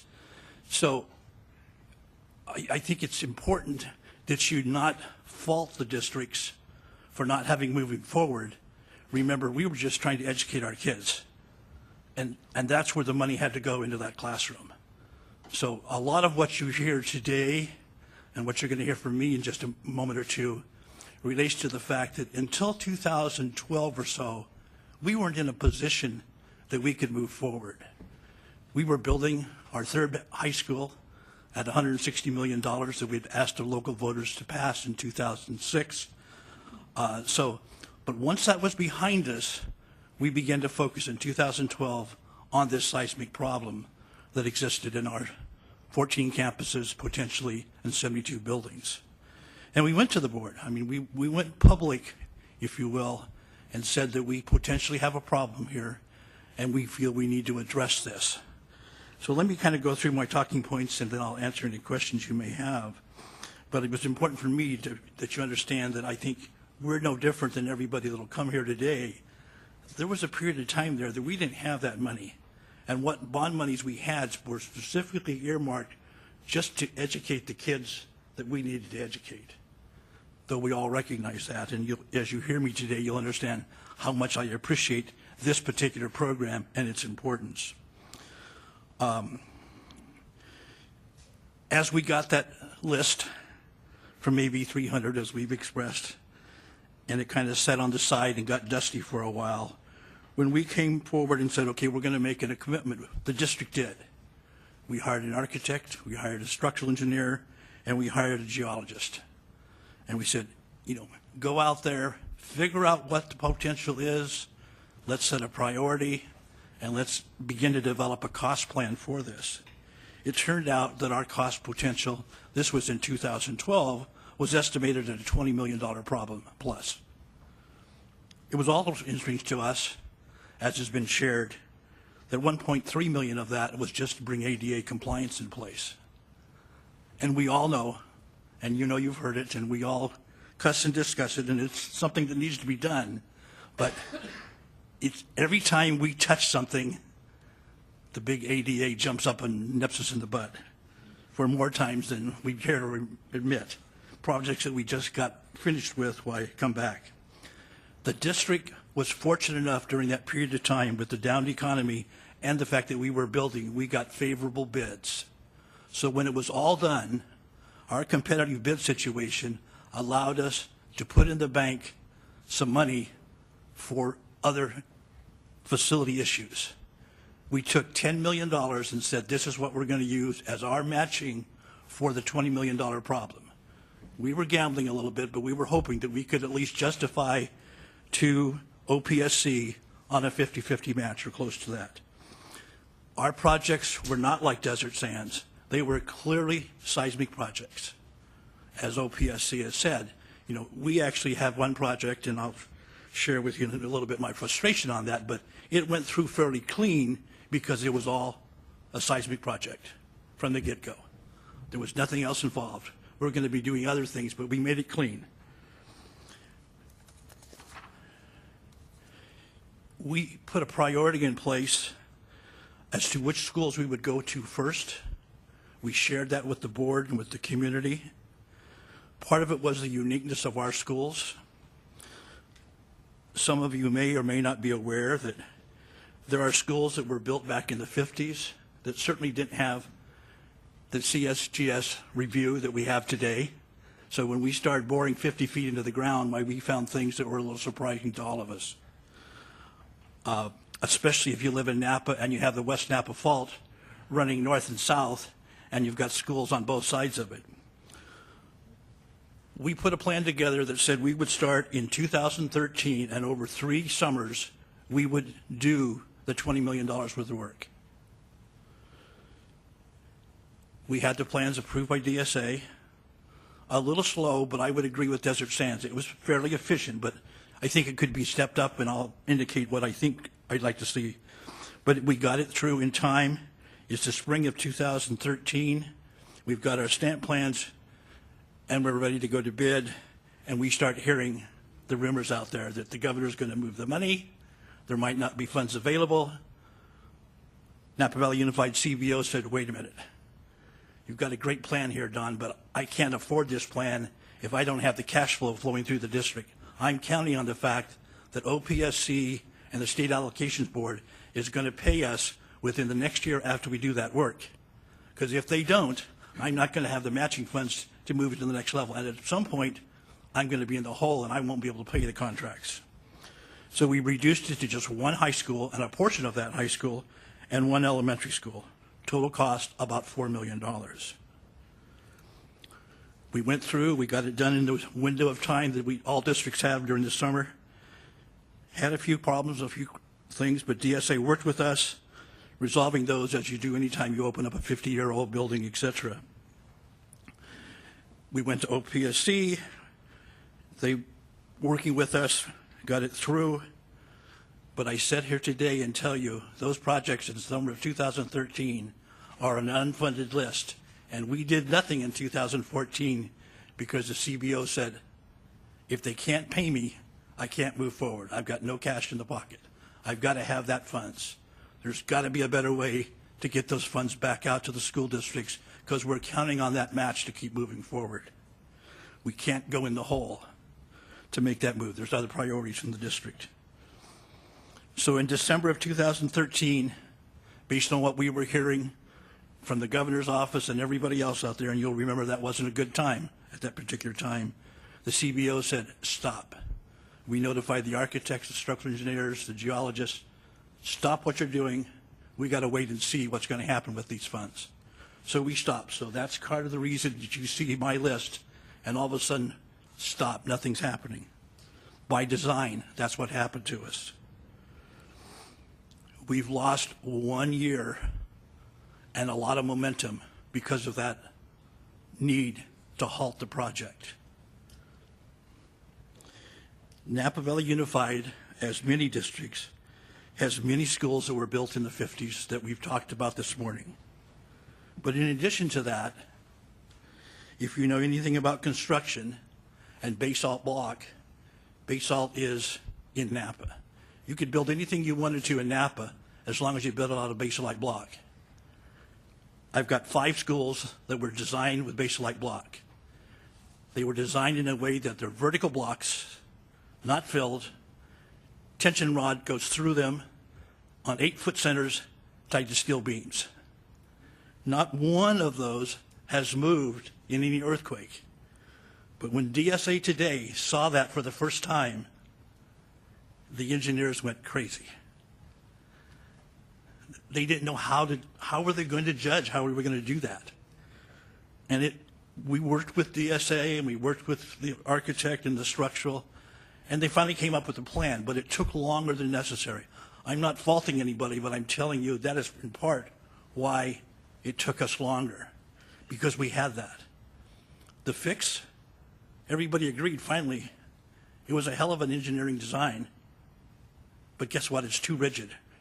We're going to have to start knocking out some of those 8-foot walls and put wood in there in order for the building to perform as we want it to perform, and tying the walls into the roof. You know, it's the way it's going to have to be. It's going to be very costly, and of course it took an awful lot of engineering. But again, we're counting on the fact that as we talked with OPSC, that they said, keep it clean, do what you need to do for that, and we're gambling that we're going to get reimbursement for our design fees and our construction fees, which will be a lot more than you might normally see, because we're basically, in part, destroying a school building to put in the flexibility that needs to be there. In doing this process, as I leave here today, I'll be announcing to the Board of Education that one of those 5 elementary schools, that when we bored 50 feet down, we found for the first time the potential that we were too close to the West Napa Fault with our administration building. The district, again, because of its commitment to have safe schools for our kids, committed $200,000. We brought in CSGS, Berkeley, Miller Pacific, and they spent 6 weeks digging 1,400 feet of trench, 15 feet deep, all around that school to determine what would happen if that West Napa Fault ruptures. The good news is I can report to you tonight to the board that it's been determined, they can't nail the age down even though we thought Berkeley could, but they're going to say publicly that there's a 1% chance of a rupture between now and 2038. Well, we were already putting together a master plan for 3 major bonds in the future and going to the voters in 2016. And so this elementary school will be on the top of the list to completely be rebuilt in the front and put the parking lot where the administration building is and the classrooms and build the school back. But that's what we have found from this. So I appreciate what we had to do, and I appreciate the fact that it caused us, for the first time, to look deeper into the ground around our schools and where we have this West Napa Fault, which is an active fault that just Tuesday of this week had a 3.2 earthquake on it in the southwest corner, which is where this elementary school happens to be. Nothing happened, however, but it was there. So in closing, here's what I would like to see. Yes, we do have reasons to be evaluating our schools and making seismic repairs. The safety of those who occupy our schools must be ensured. We need your help in speeding the process of DSA review and approval, creating what I would hope, though I remember hearing what the state architect has said, a different line for those projects that are a part of a seismic review. I heard Chet say, what if you were a school district that your project got put off because this project went through? I believe we in California in particular need to have that distinction. We need to have a way to move that through. Almost every district in the state has some vulnerability, but there are a few of us that have a severe vulnerability, and we need a way to move that forward. Finally, OPSC and SAB must find a way to improve the reimbursement process, though I feel that we have benefited better than what I heard from Desert Sands today, because my projects are going to come to you clean. There isn't going to be any modernization, et cetera, et cetera. I'm going to have things that I have to do that may not seem to be appropriate, but we'll be able to identify those, and we were successful in dealing with OPSC when we said, guess what, in the 50 years that high school was sitting there, why we changed the whole interior of that ceiling area. So when we had to put 6 by 12 foot beams across there to strengthen it, why there was a challenge for us to do that. We all have read and hear of what appears to be a greater frequency and level of earthquake activity worldwide. And we here in California are in a critical earthquake zone. We need your help. Thank you. Can I clarify one thing? So when you say, I think one of your takeaways was a different line for seismic. So you're basically proposing that we would have a system at DSA that essentially took a seismic project and ran it through on its own track, no bin time. Or at least a reduced bin time, that recognizes the urgency of this. Okay. As was said earlier, once we go public tonight, again, and the fact that we had the recent earthquake, and I have to say in the same breath tonight, what happened at Snow Elementary with our seismic evaluation, we're going to be at the top of the radar screen in the community. I fully expect the news media of the Bay Area to pick up on it, and you'll probably see us on the Bay Area channels within the next 48 hours or so. We're all going to be there, but I want it to be a positive thing, and that's what we're being very careful. At noon today, our superintendent is talking to the staff at that school and those parents that want to be there. We want to turn this into a positive situation, but in our minds, we've got to remember that, we do have a need out there, and it is important that we move forward and that we work with those agents that we have to work with to find ways to expedite it. We have the money, and we believe the state has the money in this pot that you say hasn't been used. We just need a way to keep it moving quickly and efficiently. And for us, we've chosen, though we know we have hundreds of millions of dollars of rehab work and modernization, we're not worried about that right now. What we're worried about is to fix those 72 buildings that need to be brought up to a higher level of construction. Someone just joining you at the podium. I don't remember me. If I could just speak for a sec. My name's Mark Moore of ZFA. We work together. Actually, Chris Warner, my partner, has been working with Don here and helping him out. And so Chris Warner wanted me just to convey one of the suggestions for improving the process is to eliminate the first bin time. Instead of having the two-step review process, eliminate the initial design criteria review. We find very little value in it, and I can go into the details of that later if you wish, but that is one of the recommendations to answer your question there. Good. Thank you. Any other questions? Yes. I would love to hear more, why you think there is no value, and just if we can just hear that a little bit, expand He upon has that. a presentation that he's going to give later, right? Will- You discuss that? I'll be back. Excellent. I'll be waiting. I do have a question for Bill, though. Good. How many projects in total did you identify were in that $20 million? 14, is that correct? There's 14 campuses and 72 separate buildings on those And 14 campuses. you're only moving forward with just the one right now, is that correct? No, or all of them? I have them all laid out to do over what we initially were going to do in a 3-year period of time. No, we're not going to, ZFA has identified those buildings that we have to do. We quantified it in Napa. We believe elementary schools are a little more vulnerable than junior highs or high schools. If you want to get the community either upset or supportive, start at the elementary school. So those elementary schools were high on our list. And that's where we're going, and unfortunately, that's where the majority of my basalite block buildings are. I do have a middle school, but the elementaries are there. So, yes, we have a plan detailed out that says exactly. So your schedule's still the same 3 years, it's just 1 year delayed?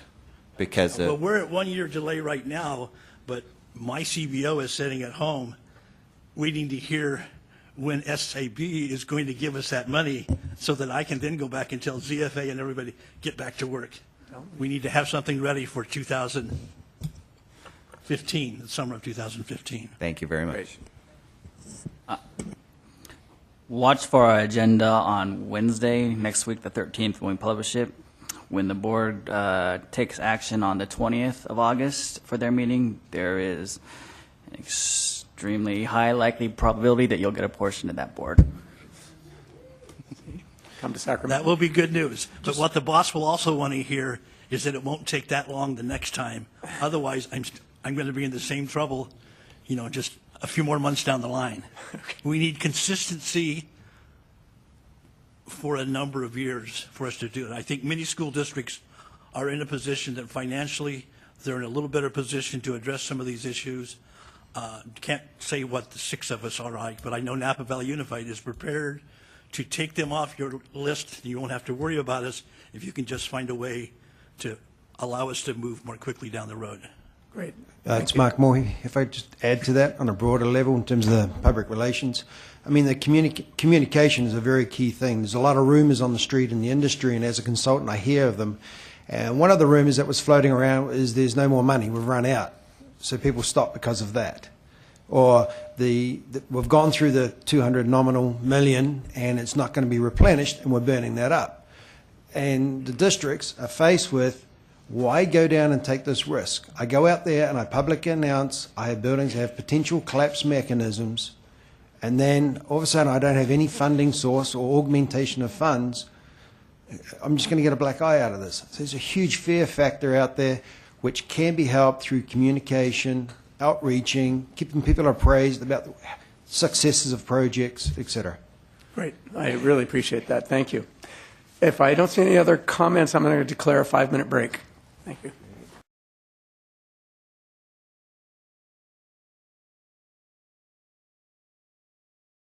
Okay. Gentlemen, introduce yourselves for the record, please. It should be on. Is this on? Yeah, just make sure it's close enough to you. So I'm Cesar Monterosa. I'm Director of Facilities, Oakland Unified.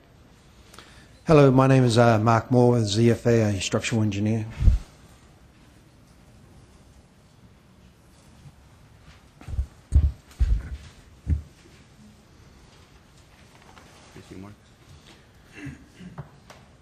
Right. Where do we want to begin? Just how many buildings do you think there are in California that are probably eligible and of concern? It's a bit of a trick question. I think we know the number is not 273. I think it's more in the thousands. So I am concerned with the fact that only half of the representation of the school districts are out there, and there's another half that's missing from the table. And I think too often we take our eye off the ball when it comes to the smaller districts. I think there's a lot of fear out there, in particular with the smaller districts, that this is just too complicated, and where's it going to go, and what's the first step, and what does it mean, and they're just deer in the headlights. But anyhow, we'd like to take some lessons learned from our work at Oakland Unified School District and also Napa, and just talk about that today and come up with, we hope, some straw man ideas on how to improve the process. After all, we're all here for a seismic safety enhancement. This is not an imminent hazard, so any small district or any district can turn around and say, yes, we have this issue, we're actively working on it, we have a 5-year plan to get funding and maybe another 5 years to execute it, so it's a 10-year horizon, and in the meantime we're going to continue to operate and use our schools in a safe domain because earthquakes are not an imminent threat. I think that's a fundamental message that could be delivered by OPSC or DSA or NELOSAT, Structural Engineers Association of California. I've been trying to get our organization to work on this. As to myself, just briefly, I just point out that I'm with ZFA and I led the effort in helping prepare the eligibility tool, the appendix in Procedure 803. In the spirit of not generating work for consultants, we came up with the concept of going in and looking at a building, and if you can identify a collapse and then you can numerically justify that it is a collapse, we have now identified the worst of the bad buildings. I want to say that tool was successful, and that is, yes, patting myself on the back, but also acknowledging that we're not out there to do analysis paralysis. We want the monies to first off start with education, as Don spoke earlier. Second, to go into making sure the seismic part is improved, and how we get there is the expense of the consultants, which should be minimized. Anyhow, so I worked on that. We then were engaged to go out and apply that tool, and then numerous districts contacted us and applied it, and then we went ahead and actually retrofitted some projects and went through the OPSC funding process. Just as a little bit more background about myself before we move on, there's this national standard I put up there, ASC 41 abbreviated. This is the national standard for seismic evaluation and retrofit of existing buildings. It's the backbone, it's the best consensus document we've got to our procedures. It's not perfect. It's not black and white. You would think engineering is about numbers and being black and white. There's a lot of interpretation and judgment involved in the process. And I think it's important for you guys to understand that just because you have a procedure and you have an engineer, you're going to get one result. More often than not, you'll get two results from one engineer because they can change their mind overnight, for one. But you also, out of two engineers, you'll get potentially three opinions. One more thing in particular, we're talking about seismic retrofit of existing structures, and when you're using this document, it has been set up that you can go through a very simple analysis, very quick, a matter of days. It's going to give you an extremely conservative result. You can go on and do a ton of analysis and get a very accurate assessment of the building and in retrofit scope. So you've got the variation of the building qualities and unforeseen conditions. You've also got the engineers applying it. You've also got the AHJs who are interpreting the engineers' responses. And then you've got the ability for the engineer to ramp up or down the analysis effort. And that's buried in 41. So that's just a bit of a backdrop to where we're at here. And so our story is going to be fairly similar to the previous school districts. We have a timeline. We have some issues with the process, the overall process. We have some issues with the amount of funding that we received through the OPAC process. And we have a bigger issue, which is the amount of funding currently allocated to the seismic projects is exceeded just by our school district. So in this effort, in this domain, we have 2 districts, and we actually have 2 teams within the ZFA camp focused on these different districts, these 2 districts. Napa, as you just heard about, which was what I would call more of a traditional mainstream, except for the unique structural form. But for the most part, they're relatively simple structure where simple analytical and straightforward review processes can go through. We then had the Oakland Unified one, whereby we targeted very larger, more complicated structures, typically the gymnasiums, where a lot of people will want to congregate after some kind of disaster. And we actually organized the teams differently. Myself led a team as a prime consultant. That means instead of the architect driving the bus, the structural engineer, because it's a retrofit job, drove the bus. And I brought on subject matter experts to help me out with the ADA, fire life safety issues. And in this instance, we decided to do the cost estimating internally. I had my engineers working on the job and doing the construction administration, perform the cost estimating that we submitted to OPSC. And I'll get to why that was quite invaluable. And then you can see the size of the projects and what we've been up to. We've been pretty busy with it. We've also been helping some other districts. So this is a little overview of Oakland Unified. We're basically divided into 3 regions, 91 different school sites, 61 elementary schools, 60 middle schools, 17 high schools, and approximately 34,000 kids. And you see the amount of funding that the state has allocated to the seismic program. Statewide is $200 million. Similar to Bill, we went ahead and assessed all of the buildings that we had district-wide. And we built a database, and we determined based on the current language the amount of money that will be required to mitigate all that work, and it's approximately $300 million. Here's a little timeline. In December of 2010, we were approached by DGS, and basically they were trying to make sure that their paper study or the AB 300 list was accurate. And so they gave us the option to participate on a review, which Mark did, of 3 projects. And so we went ahead with that, and it was King Estates, Montera, and Oakland Tech. In January of 2011, the engineering report was finalized and provided to DSA. In March of 2011, DSA performed the review for the seismic retrofit eligibility and issued a concurrence letter.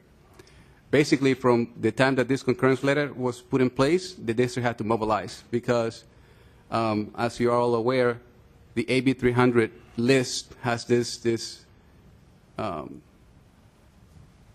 connotation that if it's in there and now you have something that says it is there, you have to be ready to start. In 2012, DSA issued a final approval for plans, and the work began. It's important to say that through this process, what we were trying to do is come up with an accurate number. And so we didn't go through the typical low bid process. We did a lease back, in which case we had the contractor, the engineer, which was also the architect of record, investigating the sites as we were going through. So the numbers that we were putting together were good numbers. Just to add to that, the GC, we typically have had them go through and get several bids from subcontractors.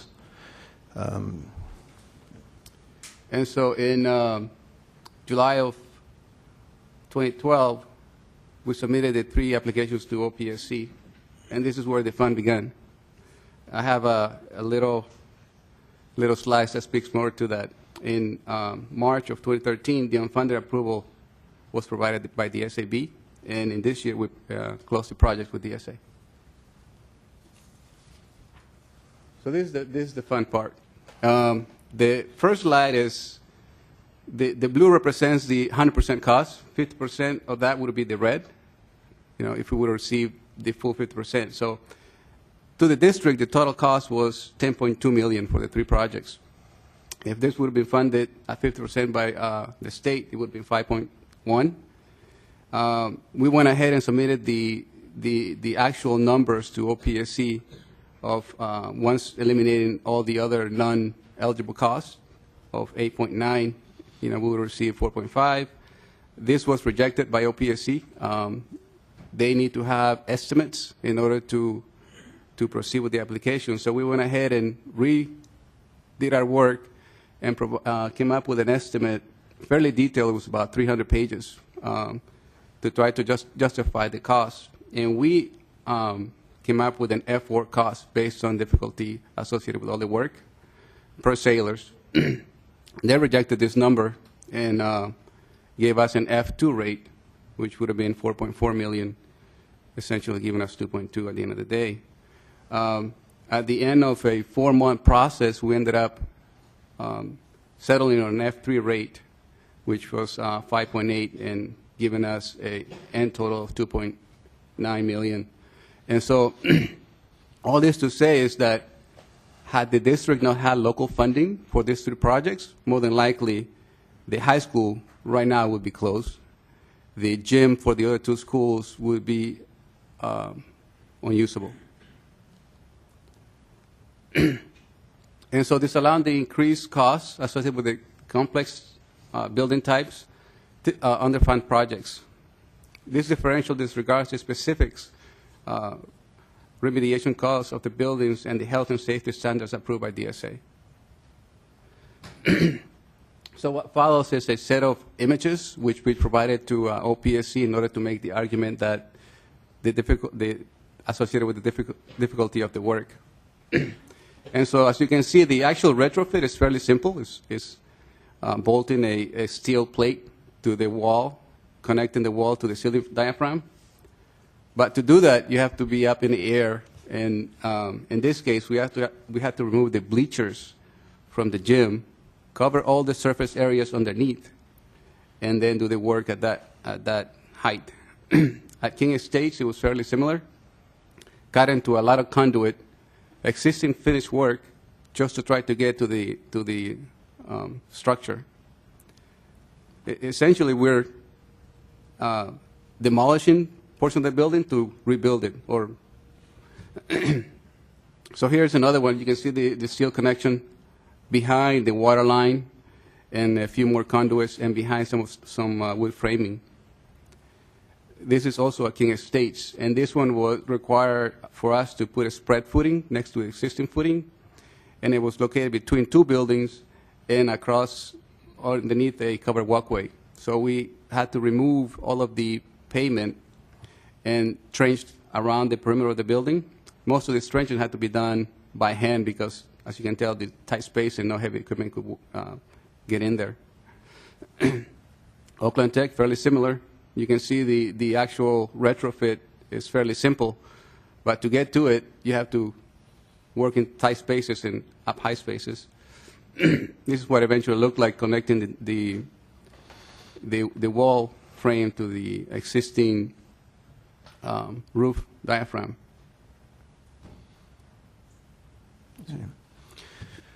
So there's lots of lessons learned. I mean, there's realities of construction when you're dealing with existing buildings. You have your documents, and you can price off of those, and a good estimator will know there's going to be more in the cost than what's in those documents. And in fact, it's not until you go through the construction do you really know what the cost is. So this is something else to keep in mind with any policy you put in place. We were in the fortuitous position that I had the engineers do a lot of the observation in the field, and you come across situations where you open the wall up, or the ceiling, and then you find a duct. But underneath the duct, there's an electrical line or a plumbing line, or both. So now, just think about it. I've got a tradesman out there to go ahead and install the steel work, but now I've got to stop because I've got to mobilize my electrical sub to come out and either temporary or break the line. Likewise with the plumber. I then get my tin knocker to come out and deal with the duct. Oh, now I can get to do my job. Oh, hang on, that's only halfway. Now I've got to back out. So it's the stop-start with all your subs, which is a nightmare. And when you're trying to deal with the reality of a construction schedule to get the classroom back up and operational 1 week before the day the kids come back to school, it all gets compressed. And that is not captured in any structural or architectural drawings. It's not captured in the rates unless you really target to an F4 or an F3 if you're going to use sailors. And you go to the length. In fact, it wasn't 300 pages. It was closer to 1,000 pages of cost estimating. Per project. Oh, okay, he's right. As always, he's the client. It was 900 pages for the projects. But my point was there was an enormous amount of documentation we went through. And then speaking to your point earlier, it does not make sense to be paying consultants to be doing number crunching and then get another person to review it. Moreover, it's not good PR to have a program. You know, it's essentially a volunteer program. And if our message is, oh, we're going to give you matching funding, but we're not sure if the funds are going to be there, we're not sure if it's going to run out, we're not sure if the state's going to take it away from us. More importantly, you're only going to get 20 cents on your dollar or 30 cents on your dollar. And we're not going to tell you until you've finished your project. In terms of PR, in terms of the districts and the risk, you don't want to go there. So we've got to start with that, I think. And that's why I try to outline in the general terms. We've got the districts, the smaller ones in particular, just the fear factor are not coming up. You've got the larger districts, 6 of them here today, who are responding and trying to work their way through it, and we can do incremental changes. But let's not forget about the other half out there. We've got to figure out how to make the process not so intimidating. And I think simplifying it down. And I just thought of an idea throwing it out earlier, and I'm going to jump off my little speech here. But let's just bypass all the cost issue and say, hey, for a different type of structure, for a different seismicity, we're going to come up with a matrix that says on $1 per square foot, you get this. Now, some are going to be more, some are going to be less, but overall, from an application process, perhaps we can just say, here's the amount of money you're going to get. We hope it helps. And then we move on. And we don't get into an accounting exercise that burns up a lot of specialty expertise, time, and resources and money. So just put that out there as a straw man for the implementation team. In terms of civics that really we want to see room for improvement in, is identifying that each building is different, but they can be broken into broad categories, very complicated and very simple. I want to say the ones we had at OUSD were more complicated for structural issues. But they didn't need to go through the review process they did. It was too long, and often it ended up in a negotiation school, not a technical matter when it comes to DSA. Now, in all fairness, the DSA, ASC 41, that national standard, was new to them. We were the guinea pigs through it. Now, as an author of it, I spent time, we worked and we collaborated and worked, and that, by the way, means I spent money. But perhaps DSA could do more in outreaching or embracing subject matter experts. And perhaps on the more seismic, complicated retrofit projects, or where they require more difficult analysis, give the freedom for the engineers to do the more sophisticated analysis, but get third-party SEs to come in and do that review on behalf of DSA. You still have the final say-off, but if we can liberate the engineering in the right project, then we'll be better off. Can you clarify what you're... Sorry. Okay, so you're proposing something related to the DSA review of eligibility or of the final plans, or which sort of step in this process are you talking about? Okay, sorry, I wasn't clear on that. The eligibility is fine. We've got the tool set up, we can review that, and that's pretty straightforward. On a tangent on that point, stick to saying when DSA provides the approval or not to yes or no, don't make conjecture as to whether you're not going to be eligible for replacement or not, because the eligibility tool is only set up to assess that you do have a collapse mechanism. It doesn't identify all the collapse mechanisms. More importantly, if you go through with the SMP project, you've got to provide equivalency to new construction, which is up here. The eligibility tool is just trying to prove that you have a collapse, which is a performance level way down here. So once you're into the SMP program, your costs are going to be for code equivalency, which are much higher. So I think within DSA, the people that are doing the reviews of the eligibility shouldn't make conjecture as to which is going to be the outcome on either retrofit or replacement. When I was talking about the DSA procedure and streamlining it is when it comes to the plan check component. So we've got our approval, we're moving forward to the project, we have retrofit plans in hand, and we're working now with DSA to try and get construction documents, approved documents. Okay. And in that process, I believe there are certain complicated projects or certain analysis tools that can lead to more economical retrofits that could be best served by subject matter experts doing the review. Okay, so this is a step 3, final set of plans approval. You're proposing that there'd be some other outside structural engineering mechanism or review. I'm not an engineer, so, and that you think that that would be helpful in that it would potentially result in more cost-effective structural approaches for the final work? It will result in more cost-effective solutions to the project. Okay. It would also improve the turnaround time. The ASC 41 document is a complicated beast that is a work in progress, but it is a national standard. And there are many firms, and not even firms, there's many individuals out there that are proficient and able to work through it and guide a project quickly. Not learn the document as they are going through trial and error at the expense of the projects, at the expense of the districts.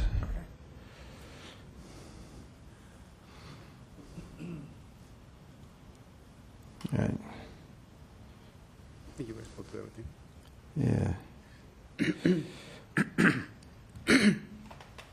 So I guess in closing, for us in Oakland, $200 million doesn't go a lot or far in terms of fixing our need, and I don't think we're the only one with that situation. I think we just move ahead and with our data to see where we are, and so we're trying to stop hemorrhaging with a Band-Aid, and so I think the basic solution shouldn't be looking at the existing processes. I think OPSC is trying to work with the money that they have, and I think just innate in that is, we have to make this go to as many districts as we can. Therefore, we're not being met where our need is we're being capped by what's allocated for that fund. So I do want to wrap up on a couple of points. When it comes to the funding side of it, the OPSC review process, I had one design team put forward 300-page documents, and OPSC is trying their best to get their arms around a big 1,500-pound gorilla, but in that process, we actually had line items that were included on some and would not be included on others. So there is an inconsistency in the review process there.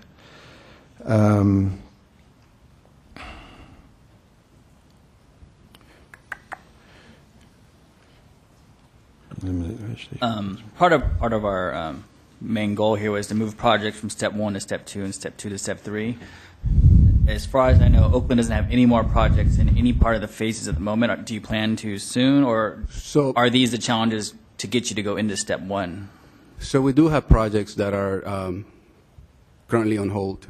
So we step back to see how, and to try to analyze where we're going to move forward. We have 4 large projects that are currently in master planning phase, and we're going to go ahead and push them through and get conceptual. However, when thinking through it, if the minute that we do that, the perception in the public and the community is that these buildings are no longer seismically fit, and therefore we have to vacate them.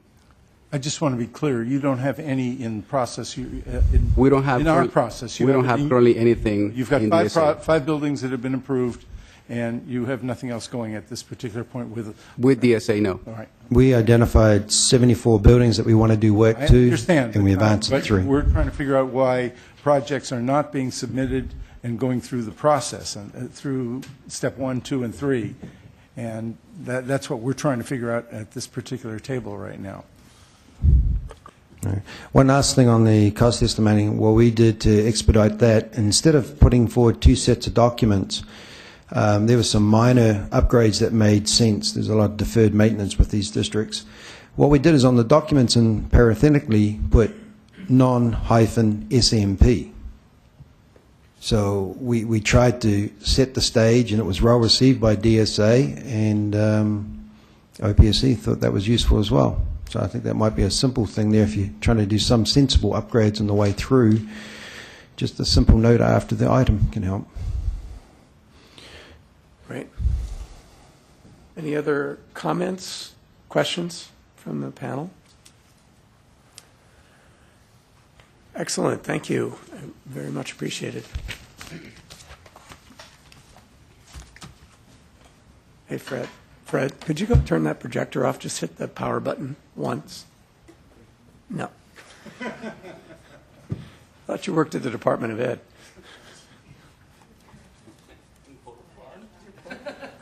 Thank you, Cesar.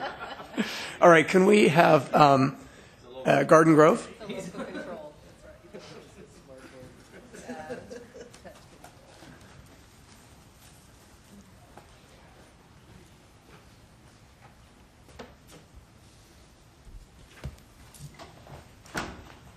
Good morning, I think, still. My name is Margie Brown. I'm the current Director of Facilities for Garden Grove Unified School District.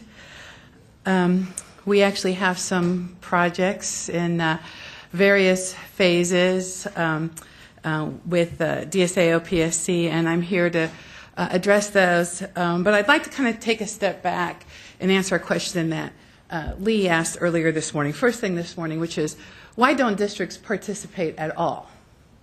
Because, as the other structural engineer said, there's a lot more than 174 or 274, whatever number of buildings there are that are out there. And I'd just like to tell you that there's 2 reasons why districts don't participate. And that is, it's unknown. We don't know what work is involved, and will we ever get any money out of the state at all. And the second is resources. Staff may not know what they're doing. They may not be sophisticated at the school district. Remember, we've had a lot of downsizing, a lot of smart people retire. A lot of times you don't even have a facilities department anymore. And you might even have the purchasing agent acting as the director of maintenance and facilities. And so we really don't have sophisticated staff that understands the seismic issues. It's also money. Once I get started, where am I going to find the money? If it actually does qualify, I have to go to phase 2. Where am I going to get that money? And if the building really is categorized that needs to be replaced or rehabbed, I don't have any money. So why should I even start down this road and stir up the pot, stir up the community, when I don't have any money? The other one is, we're not used to hiring structural engineers. We're very good at hiring architects. We've got RFPs. We're good at hiring an architect. We are not sophisticated at hiring structural engineers and getting the correct structural engineer to come out and do what I call a paper review of your documents in-house and then making a determination from there. We could all start with the AB 300 list, but we know that that's it might be accurate, it might not be. We know it's not accurate. So again, I think we're not sophisticated at that. And then, of course, fear. We don't want to scare ourselves, scare our superintendent, our school board, and our community if we're never actually going to be able to make the fixes. So I think that's why people in districts in general don't participate. Why do districts participate? in my instance, whenever Prop 1D passed and we first got the money, I got a scare. We were getting ready to modernize the gymnasium in San Ramon. We were all excited. And I had a very smart structural engineer come in with my architect and say, oh, you've got a problem with your gymnasium. And when we hired a third-party engineer to come out and do that analysis, that guy scared me. And we quickly tried to jump in to the first funding for seismic, and actually that gym did get its funding, but it was very complicated. Because I am not a structural engineer, I am not an architect, but boy, when you read those reports and it says catastrophic collapse, you're just, you should panic when you see those reports. And so that's how I jumped into seismic mitigation program way back in 2000, I think 8 or 9 is when we've got that project funded. For Garden Grove Unified, I joined the staff as a consultant in, let me go back, 2013. I became an employee in that same year. But the reason Garden Grove Unified started participating, they passed a bond in June of 2010, and they didn't have a facilities department at all before that. It was kind of odd because Garden Grove Unified has, 47,000 students and 72 school sites. You would think you'd have a facilities department, but they did not. Their first director of facilities was an architect. And when he came in 2011 and started looking at the AB 300 list, he brought in a structural engineer to come on to consult on an hourly basis and do what we call a desk review to determine if buildings are likely to be eligible for Prop 1D funding. And basically, that structural engineer helped identify all those buildings that are somewhere on that list. I think the district originally had 48, 49, and one didn't qualify, I think, something like that.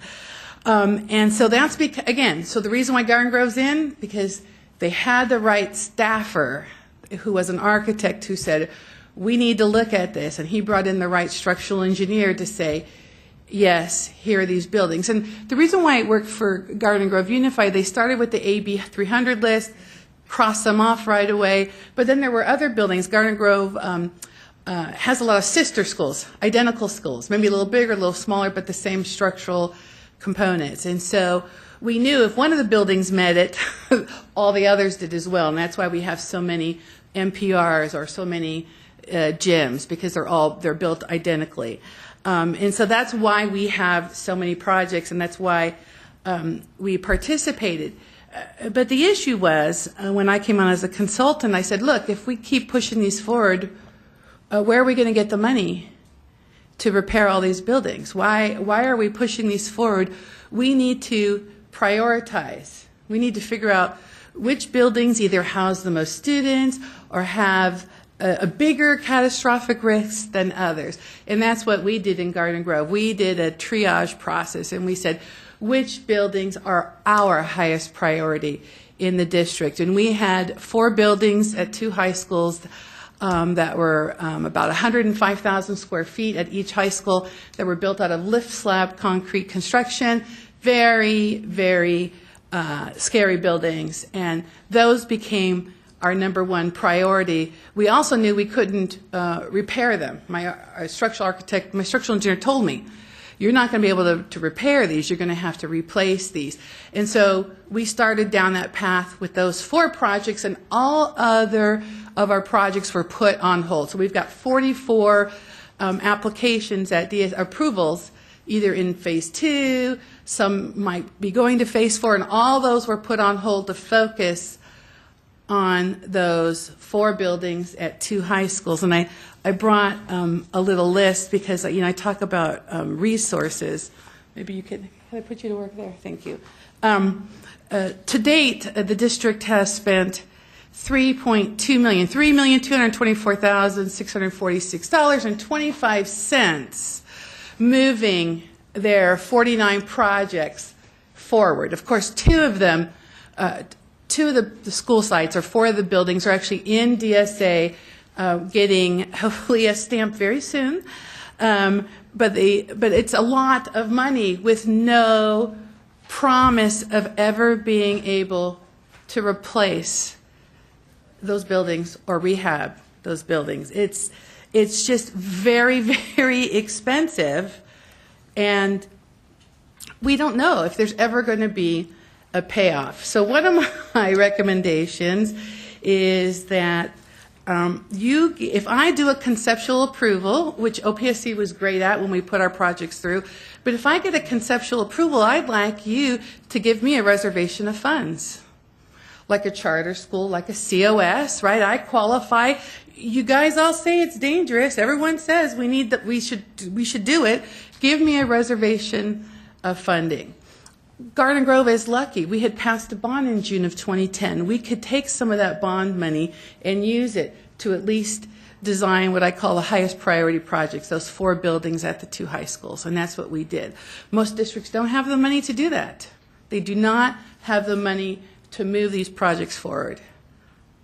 And that's what stops districts. So I just thought I'd let you know, that's where we are. The other thing is we're actually looking at the balance of the buildings, maybe not putting them through SMP. And the reason for that is, and I heard, Chet, you said it earlier, and then the structural engineer was talking about it, and that is that the SMP requires that we bring buildings up to current code. And if they're wood buildings, you can likely get there.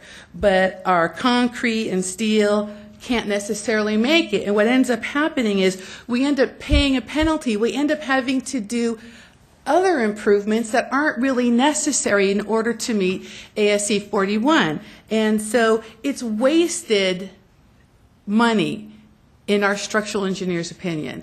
And so what we would rather do is do the voluntary work.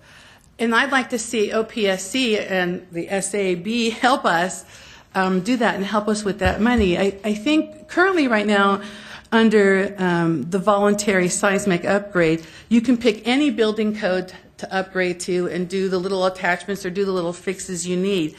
And we're recommending that we look at upgrading, if you're going to do the voluntary seismic code, that you use the 97 building code, because that building code really addressed a lot of the structural issues in the code.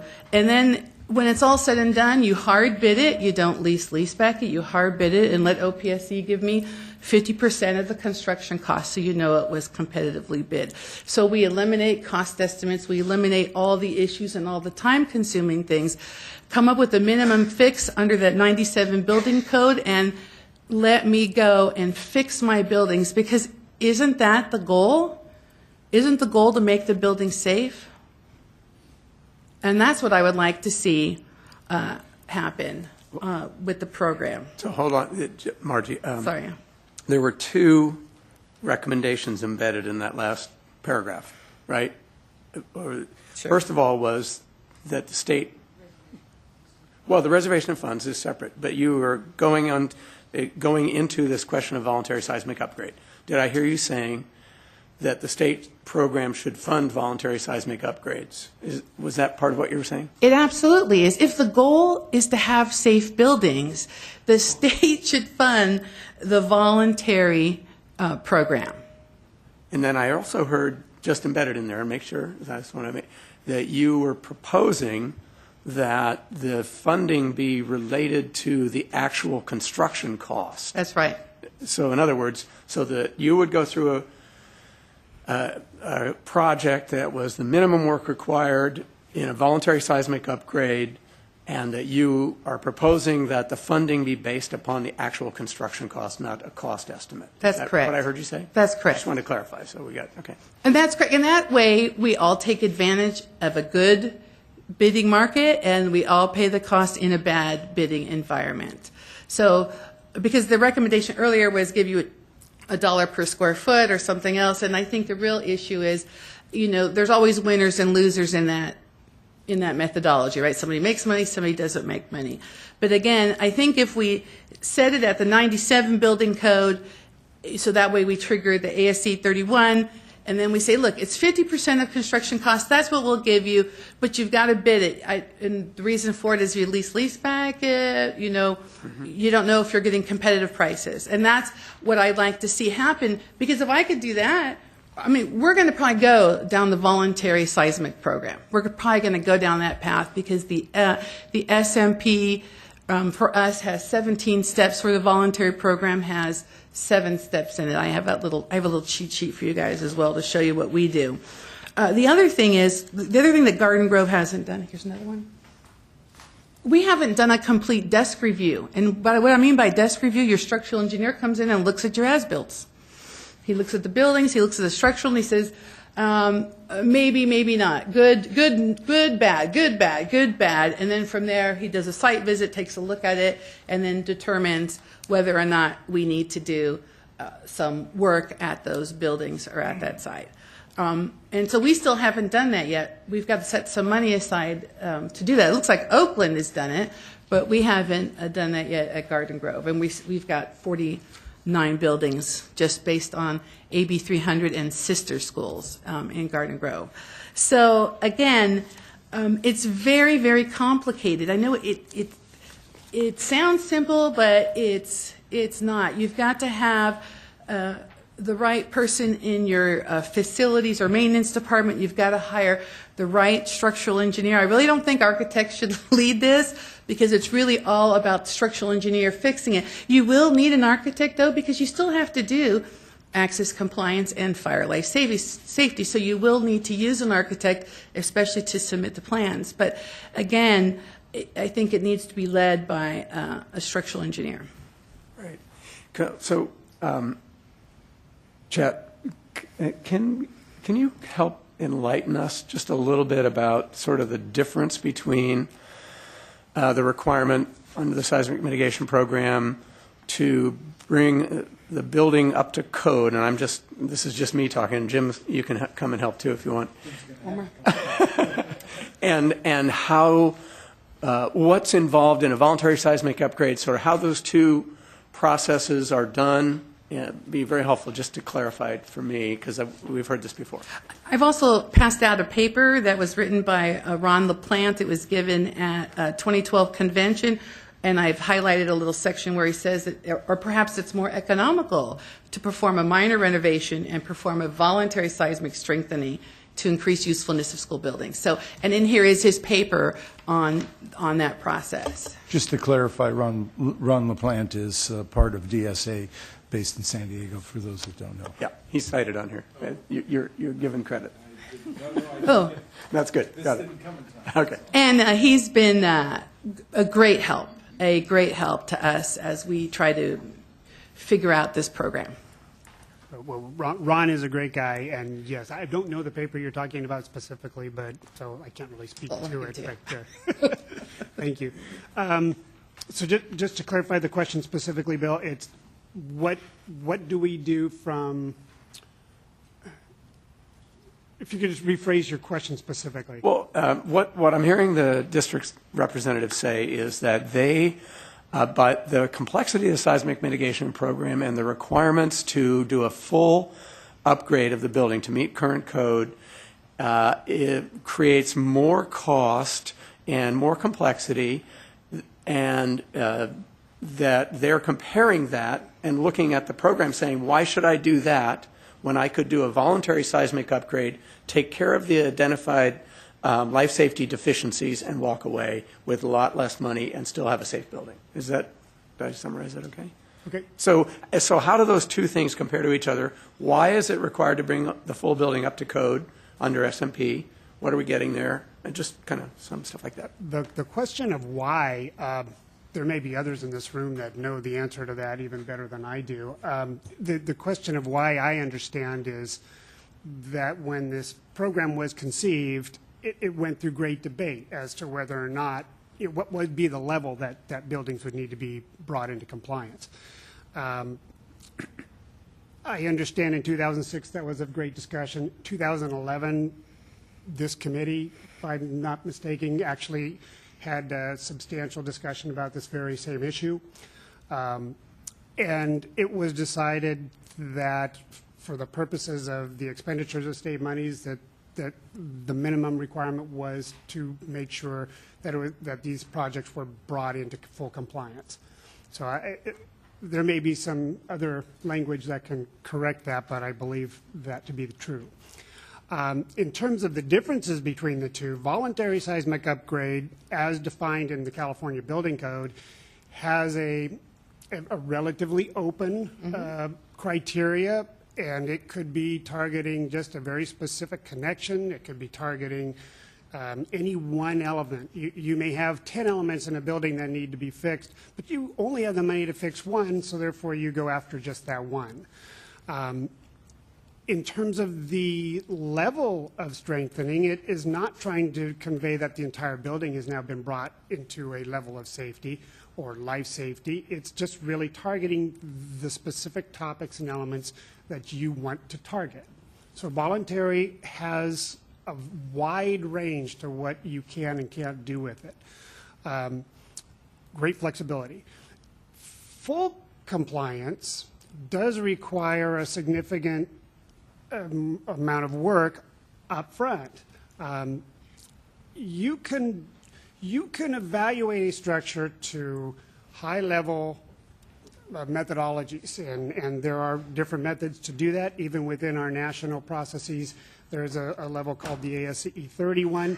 Right. It has different force levels that you're evaluating the structure to, and it is not on the same level as what would be through the evaluation for a new building or the evaluation through ASCE 41, which is its sister companion document.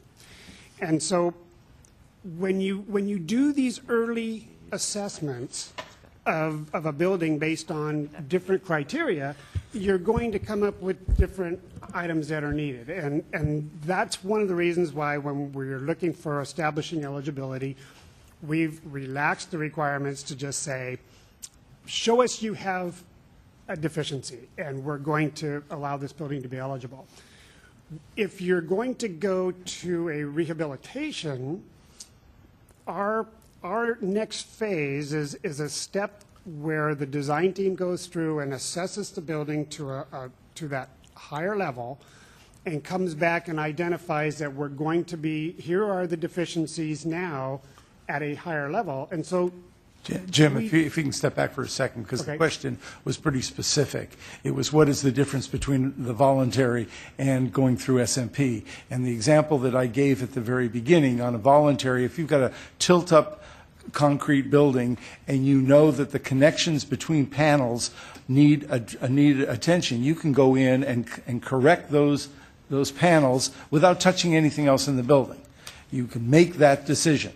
Whereas on an SMP project, we're required to do a full analysis, and therefore you have to look at absolutely everything from the connections of the diaphragm to the connections between panels to the connection to the foundation, et cetera, et cetera. So does that answer your question, Bill? I mean, that's the difference between the two. Well,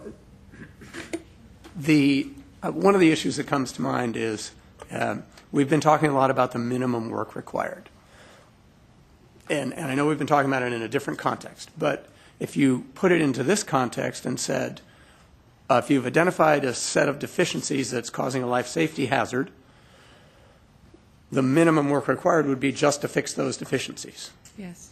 That's not what the program calls for. I understand that, but I'm just trying to help us. You know, we're talking about ideas and suggestions, streamlining looking at how we can do this. So anyway. So to do the complete analysis, we'll identify virtually all of the deficiencies, and you will be addressing all those in your retrofit. From a voluntary perspective, you don't have to address all of those. And then, as Chet has pointed out in this particular program, to address those, it also gets you into triggering potential accessibility upgrades, potential fire life safety upgrades as well. Well, and I mean, in my experience, even doing voluntary seismic upgrade is going to trigger those also. So, I mean, that's... But a percentage of cost. Mm-hmm. Again, just want to be real clear here. If all you're going to do is change the connection between those tilt-up concrete panels, the chances are that that is not going to affect fire and life safety, nor will it affect accessibility. I could be wrong in a particular instance, but generally that would be the case if you're only looking at the connections on those panels. Yes. Okay. Yes. I'm confused about, it felt like we were starting to go down the road of that the voluntary program doesn't do as much and doesn't make the building safe.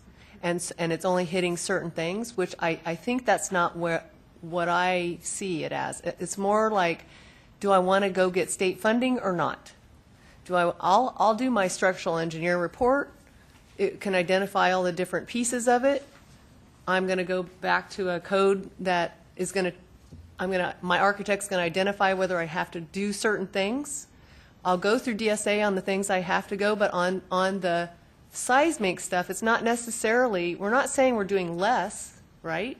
That's not what we're saying, and I don't want it to be characterized like that. We should be saying we decide to do it alone, on our own, or we're going to go down this 17-step bureaucratic method of all the different pieces of it, and you may or may not get any state funding out of that.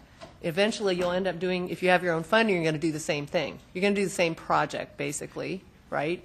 You can. So you could, that, sure. You could. Well, and so what I'm trying to say is that if you get in the SMP and when you're done rehabbing that building, it is like it meets current code. It meets 2013, 2010 CBC, right? It meets current building codes. I don't think that's not necessarily the best use of our dollars. I think instead, if we took a look and used 97 building code, and by the way, this is from my structural engineer, and this isn't coming from Margie, but and that's KNA out of Irvine. But anyways, if we used 97 building code for the voluntary, because that is the issue. Currently under voluntary seismic, you can pick any code and you can just say, I only want to do this. But if we said, we're going to upgrade to 97 building code, because that was the big year it changed and a lot of good improvements were done. Is that, you concur with that? Okay. Well, that was one transition period where there was a lot of change. Yes. Okay, great. All right. So I'm gonna stick with, say that's a yes. All right. So, but anyways, there's a cheaper, better, faster way to get the fix. It wouldn't be the exact same fix, but the building would be a heck of a lot safer for a lot less money, and I'd like the state to help us with that. And that's where I'm at. Okay, thank you. Now I understand. Any questions or comments from the committee? I'd ask a clarification about the other recommendation where you're recommending that a reservation of funding be provided. Well, thank you for bringing that up. I'm just wondering at what step you would recommend that. At conceptual approval, if I do all the paperwork and submit my paperwork to OPSC like I've done, and I put it through and do the process, and it actually goes to the state allocation board and you get a conceptual approval, and that happened for our 4 buildings in November of 2013. And so now, as soon as that happened, you know what I did? I beat on my architect. Go, faster, hurry. Oh, you know, who cares about ed specs? Sorry, Fred. You know, who cares about this? Go, CTE, what? You know, get the building designed so I could get into DSA, so I could get out of DSA, so I could get back to OPSC and get my funding. And it's absolutely insane.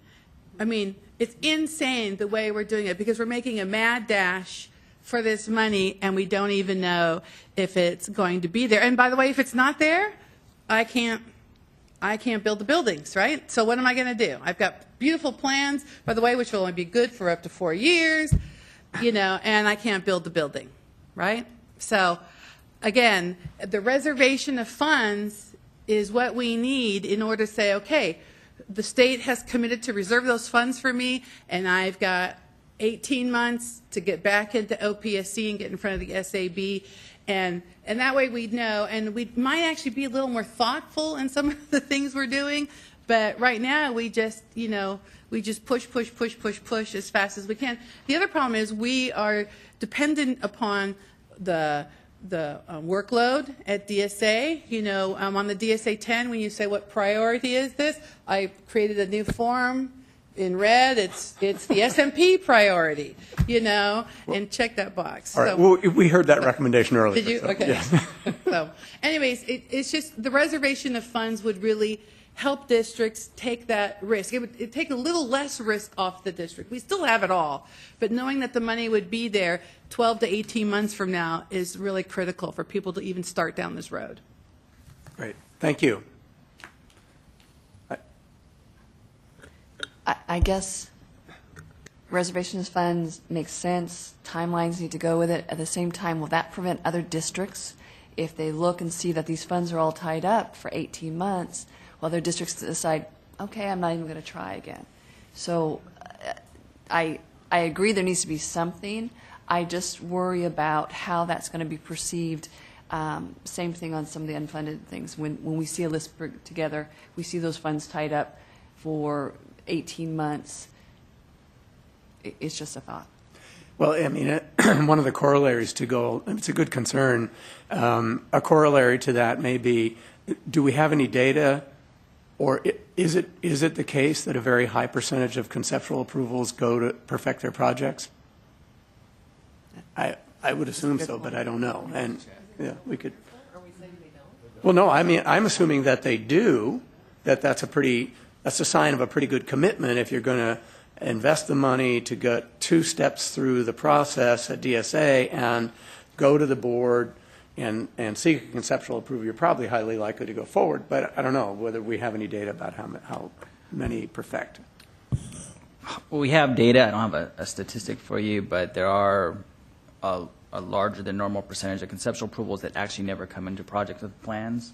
We've also had a number of conceptual approvals that can take anywhere between 3, and we've had many extensions where they go 6 to 8 years before they finally walk in with full plans. So I agree, if we were to go down that route, you know, the current regulations specify that you need to walk in with a funding application for within 18 to 24 months, depending if you're rehab or replacement. Right. So yeah, I would assume the board would want tighter timelines if they were to go down that route. The subcommittee for seismic has considered reservation of funds for conceptuals in the past. Prior and current legal counsel still think that reservations of funds in terms of conceptual approvals can't be done per statute. So we have to look at it another way to get there, though. Has the committee looked at the possibility of funding planning costs? That has been considered in the past, too, and the subcommittee didn't go that route. There is a mechanism to do that, though, if a district qualifies for financial hardship. There's the standard criteria for qualifying for financial hardship, but if you don't meet that criteria, there's always the route of other evidence on the district's part. And the board's been mixed on approving those in the past. But it is an option. If you get that approval, if you have a conceptual approval, you get the board to say, yes, you do have financial hardship approval, then we can do design funding that route. But still have to go through the priority funding process, though. So this is probably what we want to talk about after we finish with the testimony, but there's no reason why you couldn't provide funding for design costs, correct? It's just that we don't, other than financial hardship right now. Okay, thank you. Thank you. Okay, thank you. And I'm going to go ahead and push ahead with our last district that I know of before lunch. Is Long Beach still here? Is that okay with everybody? Go till 12:30? As long as we finish by 3. I was worried we were going to be done early, but no problem. Good afternoon. My name is Tova Corman. I'm the Executive Director of Long Beach Unified. My story is similar, but I'm just going to go through a couple of things. A long time ago, basically back in as early as 2009, we submitted our first application for Newcomb to DSA. We had several other projects. We started with 8, and we're currently in process of 6 right now, and we're probably going to go back down to 5. And so I'll explain kind of the processes and where we are. We committed to the state and our community that we'd proceed with all these projects publicly through the master plan process, board meetings, workshops. I'm giving another workshop on the 19th. And basically, my biggest concern with everything is the money situation that is keep happening, and we keep talking about it with other districts. We get a number from DSA for the DSA concurrence on the work, and we then take that dollar amount and we commit that money and our match and what else we need for the projects. So for a locker building, we're obviously going to put in new lockers and bleachers and or floors and stuff like that we know is not part of the SMP, but we budget for that as well and commit what we anticipate our matches based on the DSA concurrence. Months and months go by, and then we get the OPSC conceptual approval, which comes in significantly lower. Sometimes, 60% lower, sometimes 40% lower, but that really is a trickle effect on projects. It affects the projects that we have going right now, but it also affects the future projects and whether or not we're going to move forward. And also creates an equity issue in the district because I may have to cancel a project at another school because, Bancroft and Hoover was too expensive or Poly High School was too expensive. So it really becomes a trickle effect on what it does, as well as our commitment to the voters and the board and everybody in the district and our students. My concern is that, and I created a table, but I wrote all over it, so I'm not going to pass it out. The two of our schools were rehab projects. Well, 3 of them are. We've gone through the whole process. They're getting approved on August 20th. The DSA concurrence, and then we had the OPSC conceptual approval. So we anticipated our 50% share. And then at OPSC conceptual approval, it went down, and then the 15-day letter and the 4-day letter, it went down again. So our commitment, original commitment, was $1.6 million, for example, for Bancroft, and now it's $2.6 million. And, that's 61% what we had originally anticipated. And it happened the same for Hoover and Poly High School. The DSA concurrence was $8.7 million. We're terrified that it's going to, it's going to come in at $2, $3, $4 million less than what we had anticipated, because that will completely eliminate our ability to move forward with several other projects. We have Hamilton Middle School that's completely on hold. We got the architect off board, we put him on hold, and unless we get enough money from the state, from the other SMPs, we're done. My biggest concern is that DSA spends all this time with the architects and our engineers and district back and forth, and Leland Saylor, we had to get special permission to create certain estimates that were manipulatable by OPSC and DSA, and so we've been working really hard and doing everything we can and really spent quite a long time working with DSA. And then we get to the 4-day letters, and PVT team just cuts everything out and says you can't, do X and you can't do Y. For example, one of the roofing comments that we got from the PVT team was that, because we had to tear off parts of the roof and fix them. Well, DSA says, well, why don't you replace it? Not only is it cheaper, it's safer and everything. OPSC says no, because it would be part of the modernization base grant, and we won't pay for that. So when I spoke with OPSC about, well, I'm required to, if we don't replace the roof, we just replace the parts of the roof that need the seismic strengthening per DSA. What about, you can't tear down half a roof and not connect the roof to the other pieces of the roof that are safe. And so OPSC, and in the final 4-day letter and 15-day letter, won't pay for it. So, and my argument is, well, I can't have students in a building with half a roof, and it's those kind of things where, we're required to move a toilet fixture, but to move that toilet fixture, you have to kind of move the other ones in order to do it. But those aren't allowable. There's things like we have to fix the ceiling in one of the gyms, and so we put down some floor protection on the floor. It was originally approved and conceptual by OPSC, and then it was taken out in the end. And so one of the things I think would be very helpful, and my recommendation would be, is to get someone from DSA's team either on the PVT team for just seismic projects, or somebody just in the room that's from DSA who either reviewed the particular project, or has reviewed many other ones and can assist OPSC's PVT team to understand why this is connected to this, and that's why we need to pay for it. I think that would be very helpful for us. You know, we've had many conversations with OPSC. When we get the 15-day letters, we usually have a meeting and we discuss, and they've been an hour and a half to our meetings.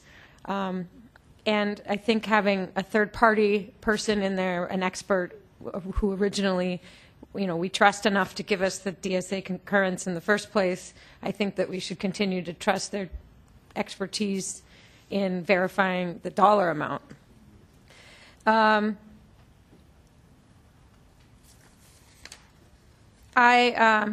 Many of the responses I got back from the PVT team is that it's part of a regular modernization and not the SMP. And it's on a lot of different things if you go through, and I can provide examples if necessary. But, you know, I want to reiterate that districts understand what is and is not part of an SMP program. It's not a regular modernization. We understand that we don't expect you to pay to make our floors pretty and put tiles up all the way and do certain things that we do to make our schools a pretty place for students to learn and something aesthetically easy for them to learn. But we understand it's structural based and safety based, but when things trigger other things, we believe that it should be included within the cost. And my argument several times was, well, you know, because the argument would be it's part of the regular modernization. Well, because of SMP, I'm going to fix the roof. If I did a regular modernization, I may not touch the roof at all because I may not have enough money. So if it wasn't for the SMP, I wouldn't be doing this. And a lot of times there has to be an understanding that items are connected. And I know my district, and I know pretty much all the other districts I know are very you know, careful of the state's money. We're careful. We're proctors of state and of our taxpayers' money, and I make sure, and I'm sure everybody makes sure that we spend our taxpayers' money right, and we pay state taxes too. So it's just one of those things that I just want to reiterate. We're not trying to take advantage of the system, and we do realize there's other funding sources for the other modernization types of projects. You know, one of the things I want to say in order to, you know, making an investment is in these projects is kind of scary. Just like at Poly, I said I'm kind of terrified because it's a $17 million project, and if I'm only going to get $2 million when I had assumed I was going to get 8.7 or 5 million, or I don't know where that money is coming from. We actually knocked down Wilson High School, which was also around 8.7. We just decided, we did a cost benefit and determined that it wasn't, we can't afford it. So it was either we do all the modernization we want, do the voluntary strengthening, and compared to how much we would possibly get in best case scenario from OPSC, and we determined it's not cost benefit positive. So we pulled that one out. Jordan High School, there's an auditorium there that we were going to do AB 300 funding, and we're doing a test right now to see kind of what's a better option for us. There's also an auditorium in there that we know is also qualified, but again, we may not even go down that route because it just doesn't make sense financially, and there's not a return on investment that we think is valuable. As I said, Hamilton High School is all the way through conceptual approval, and as Garden Grove Unified said, we don't have any assurance that there's a set aside for our project. that project is on hold because we're not sure we can afford it. And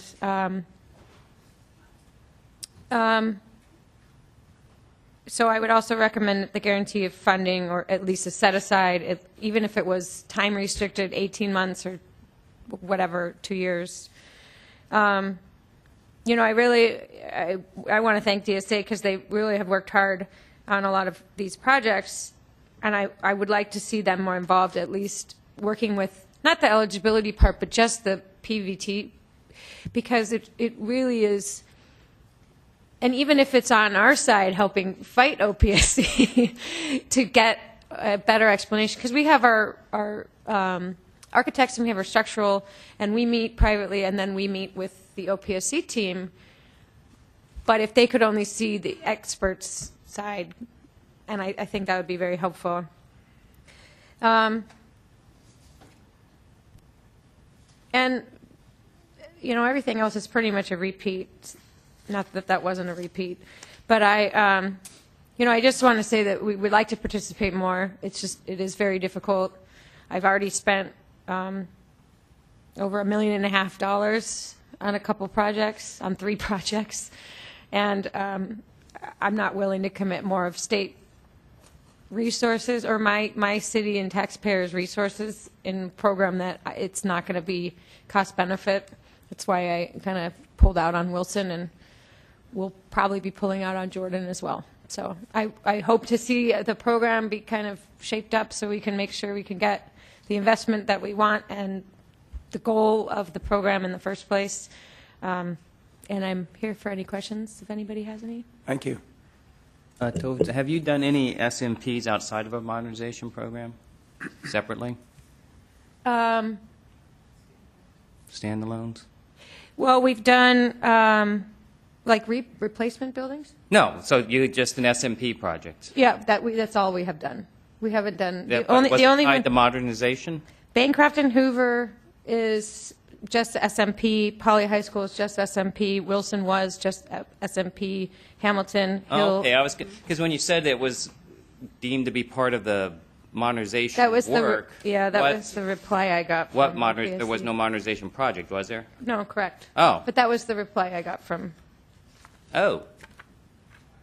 What if you aren't eligible for modernization? I guess so. Well. Then Hey, you're I not was- eligible. And there's also no money in the. I was confused.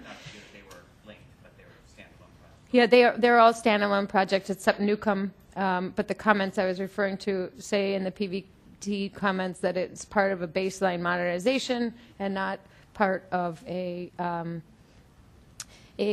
seismic mitigation program funding. For a modernization application you did have. Correct.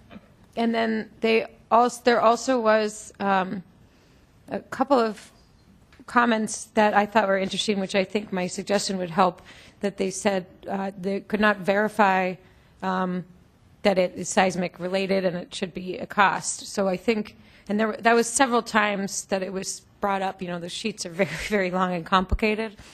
But I think if, you know, us pointing it out isn't as helpful as an expert saying, and a third party who's non-biased, whose goal is to make the building safe, is not to make us happy. And, you know, instead of being able to reach out to DSA or the person who reviewed it, it's, you know, we try to argue that it is, and it ends up just getting taken out. So I think that's another example of how it'd be helpful. Any other comments or questions? Thank you very much for your presentation. So we're going to go ahead and take a break for lunch. Can we be back at 1:15?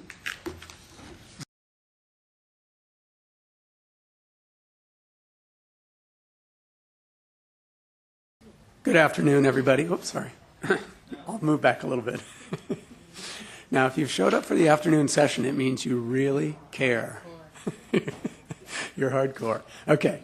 Thanks, everybody, for coming back. I thought it was a great session this morning. So the purpose of our discussion this afternoon would be for us to provide a set of follow-up items for both OPSC and DSA as takeaways from the presentations and all of our understanding about where we are, what are some things that we would like to have looked at, and also maybe we can kick around a couple of things while we're here, but focusing on the things that we've heard today, and that we want DSA and/or OPSC to come back with some ideas about how we can streamline the program, how we can stop the drop-off between steps 1 and 2, et cetera. But before we do that, maybe we should go around on the committee just to see, does anybody want to do we want to start maybe by summarizing? Do people have?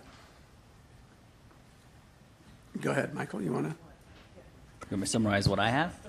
As to come back? Yeah, sure. So I have, OPSC and DSA will commit to go and look at that disconnect between DSA and OPSC's review process. We'll definitely do that. Looking into, again, the reservation of bond authority with conceptual approvals, we can take a look at that. I heard a comment also on potentially providing grants for design funding, whether that be part of a financial hardship approval or outside. We can look at that.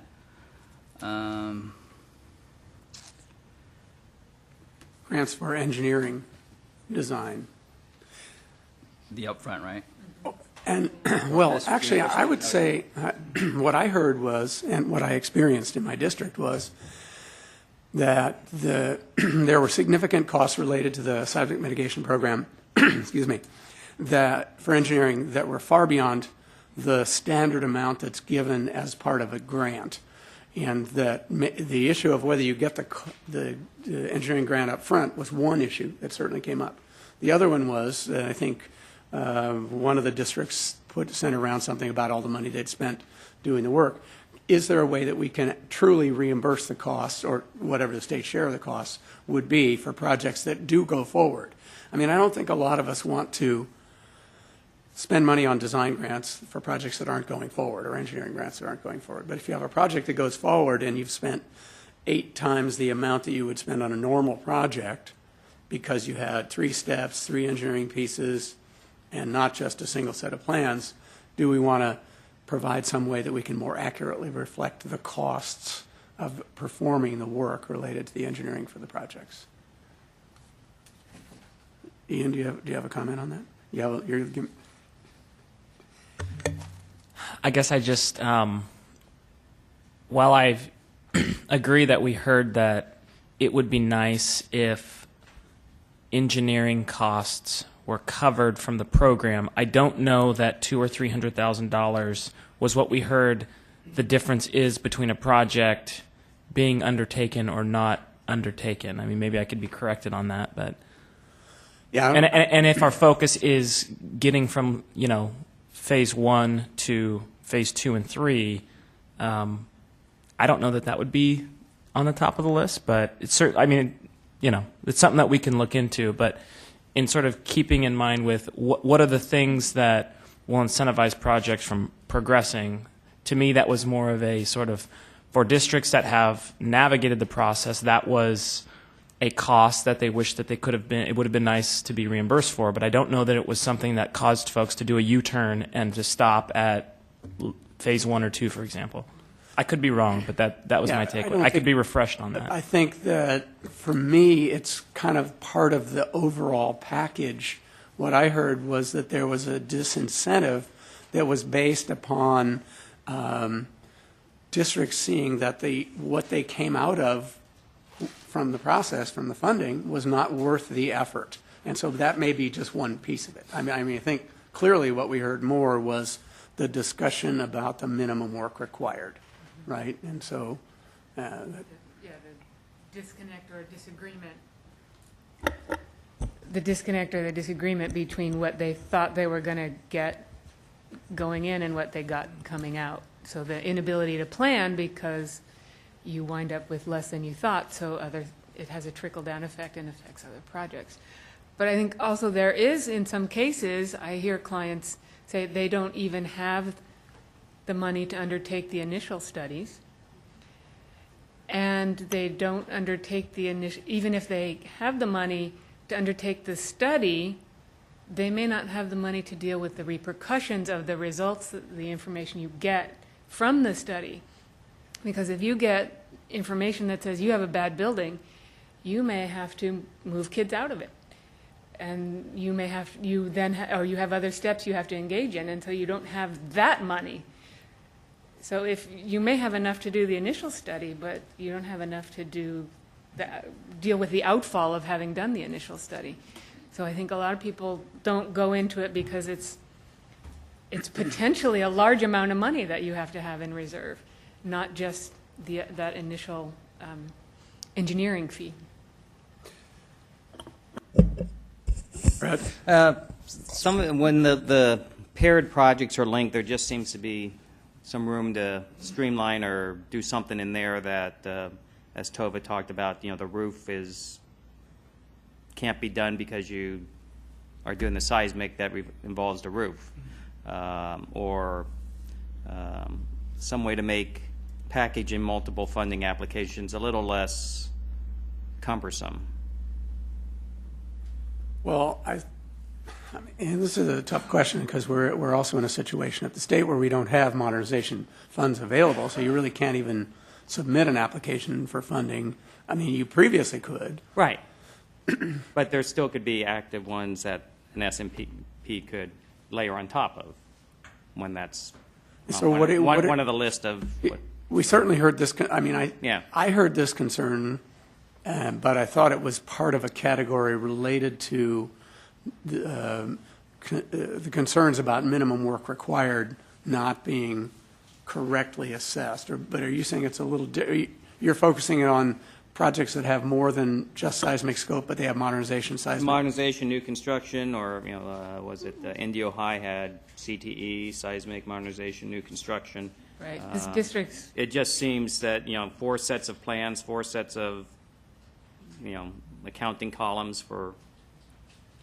Yeah, the Desert Sands example where they created, in essence, a separate set of plans just for the seismic review when they were doing a modernization, new construction, et cetera.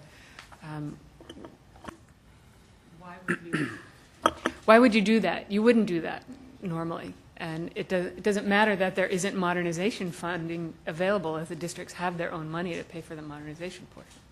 But is that a function of the fact that we have different pots of money with different requirements? I mean, is that more of a function of at the state level what the 2006 bond set up in terms of sort of programs in silos that have different eligibility requirements that sort of necessitate those that are administering the program to verify different things about different aspects of a project?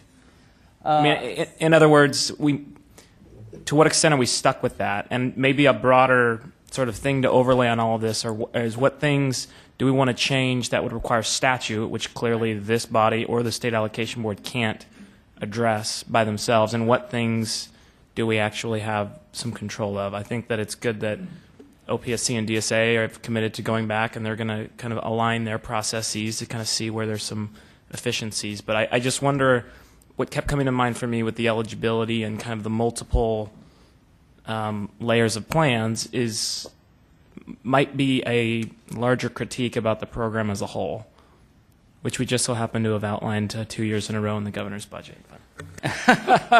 Well, I think the concern there, whether it ends up like how Tova was explaining that a state agency is defining the scope of a project, I don't think that's where we want to be. They're saying, no, you have to do that under modernization.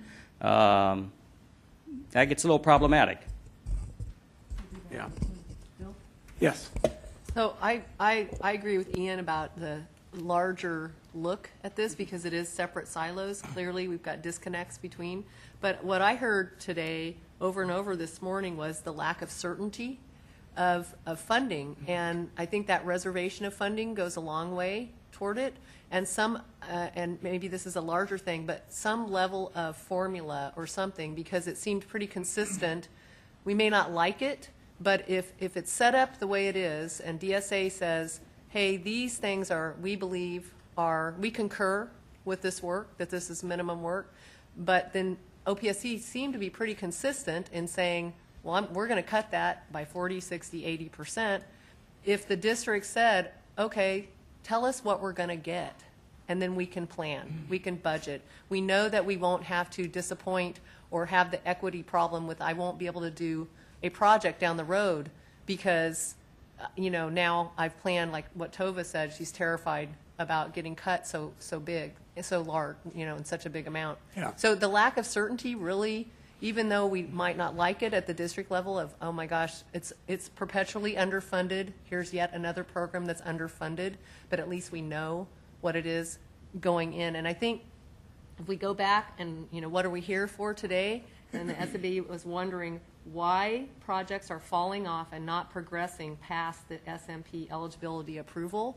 If that was our charge about that, then if we gave more certainty to it, yes, we may not, it won't be all the projects it won't be all the buildings that are eligible in the state. We already know that that's a small amount, but at least the ones that are in, they progress through. And I think that was our limited, I would love to open up, and we have opened it up, and I like what Ian's talking about, opening up even more, but just that would get us a long way. Some sort of certainty from the district's end, from the state. Help me understand what you mean by certainty. I like the reservation of funds idea. Okay, so that's a good one. I like that, and I like,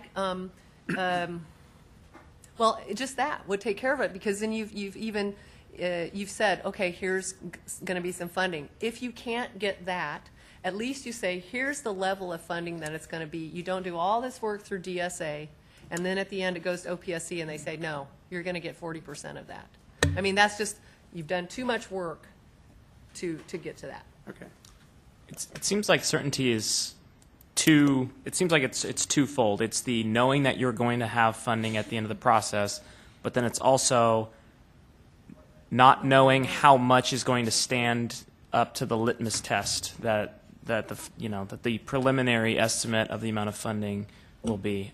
I guess my question would be, and maybe this is to OPSC or to a district perspective or to any of you, does going through the conceptual approval process, does that help from the district perspective? Because you've sort of gone through and is there less chance of the example that we saw where 80% of the preliminary costs are found to be disallowed? Does that percentage go down if you go and do a conceptual approval beforehand? Because if so, maybe that's something that districts can do as the process stands now to have a little bit more certainty. You still won't have the certainty that there's going to be funding at the end of the road, but does conceptual approval help sort of vet some of those costs and give districts a better idea of what is going to be allowed by OPSC? I don't think it does. So help me out, both of you guys. When you do a conceptual approval and you've gone in and done the minimum work required, what level of review happens at DSA, and then what level of review happens at OPSC related to the costs at conceptual approval?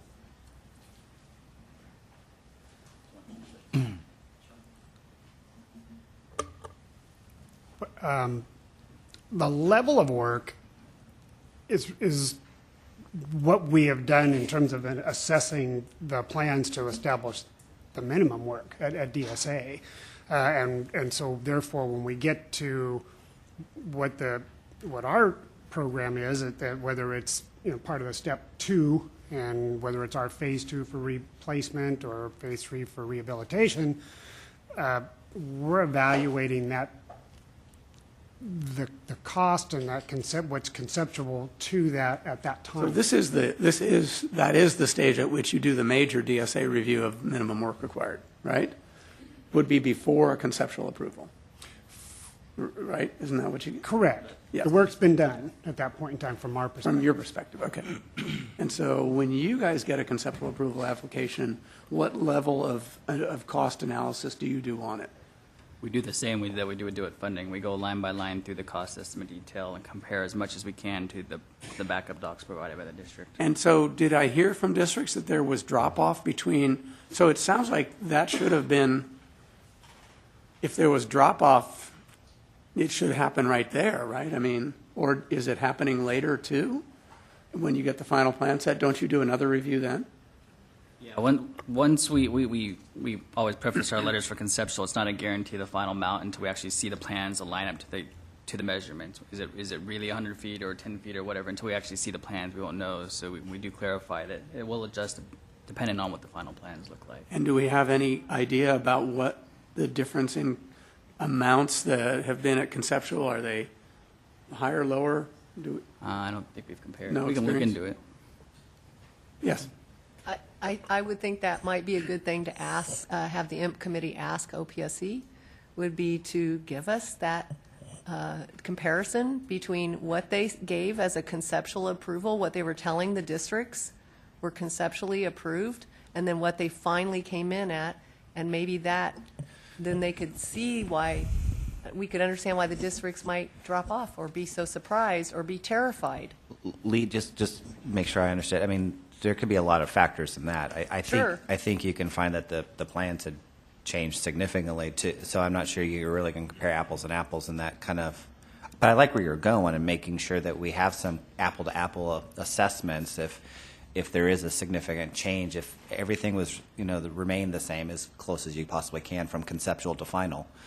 I'd like to see those comparisons to see if there is some. But it's going to be hard if you've got so many factors that could play into that. I think it's going to be difficult to really have a true picture if that's a problem or not a problem. I agree. I'm just going off of the people who testified today. Sure. They all were pretty consistent in that complaint. So what is it that's going on? Then those are the ones that we study. If there is a Yeah. lot of consistency between the front end and the back end of that project, if there isn't a lot of significant change or movement in that, then that seems to be a project that we would want to look at. And I would suggest that you ask those districts as opposed to having OPSC go through that process, because like you say, Eric, that's not going to be that's not a controlled experiment to try and sort of look at, because, I mean, to OPSC's credit, if you're doing conceptual approval at phase 2, OPSC is not looking at DSA-approved plans, and so a lot can change between something that's preliminary and something that's But I think approved. if you understand what happens when you do drawings, when you go from conceptual or schematic drawings to final plans, it always goes up. The cost, the work, everything. And what we're looking at is, well, but is the money available going down when, the work always goes up when you go from schematic to. Now, one of the comments that was raised by I forget which school district or architect, but I mean, I don't think they felt that there's a lot of value at that stage, because really the funding is going to be predicated based on the final anyways. And so that there may be some value in studying whether or not there is true value of having that step in the process to begin with. I forget who said Well, that. you're but not that means, required to do conceptual approval. okay. Right, which was kind of why I brought this up, is that for those, could it be that certain districts don't have certainty because they're not doing the conceptual approval phase, and therefore they're not getting that preliminary estimate, that their assumption from the very beginning is never sort of checked at a conceptual approval stage? It's just a thought or a question.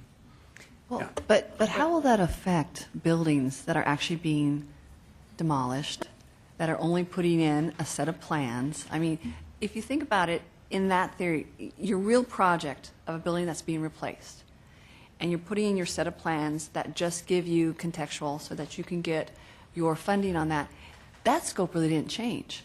Those would be the ones to actually look at in comparison, because there would be no real scope creep on that, because it is, once again, not a real set of building plans that's going to be built.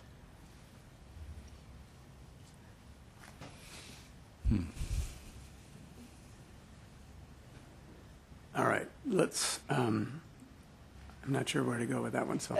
If you're looking for something to compare, if you're looking for where something isn't, where scope creep comes in, or something in that it is a rehabilitation, but if you're really looking at, to want to see the difference of what you start at with your conceptual estimate, and actually get at, it would be a project that wouldn't be the rehab. It would be a replacement, because then there's really, you wouldn't have the factors of scope creep in it. Got it. Did you have a comment, Margie?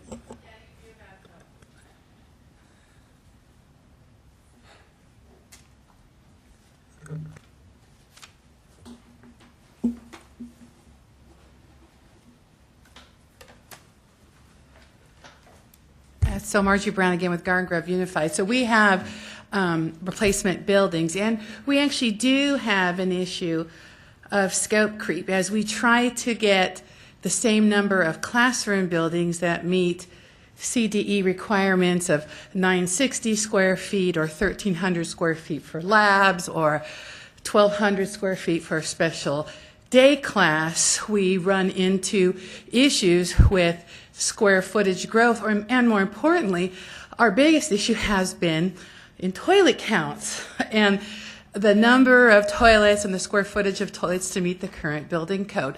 OPSC has been great with us in saying, look, we currently have 2,600 square feet of toilets in our 105,000 square feet of buildings that we're going to replace.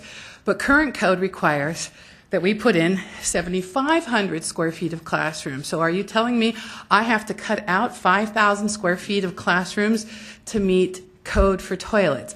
And they've been great at saying, no, we'll take a look at the code and we'll do that analysis. So we will have some scope creep on things like that. So, but again, you run into problems because what you end up doing, you're limited to the number of the square footage that's in the current buildings. Right.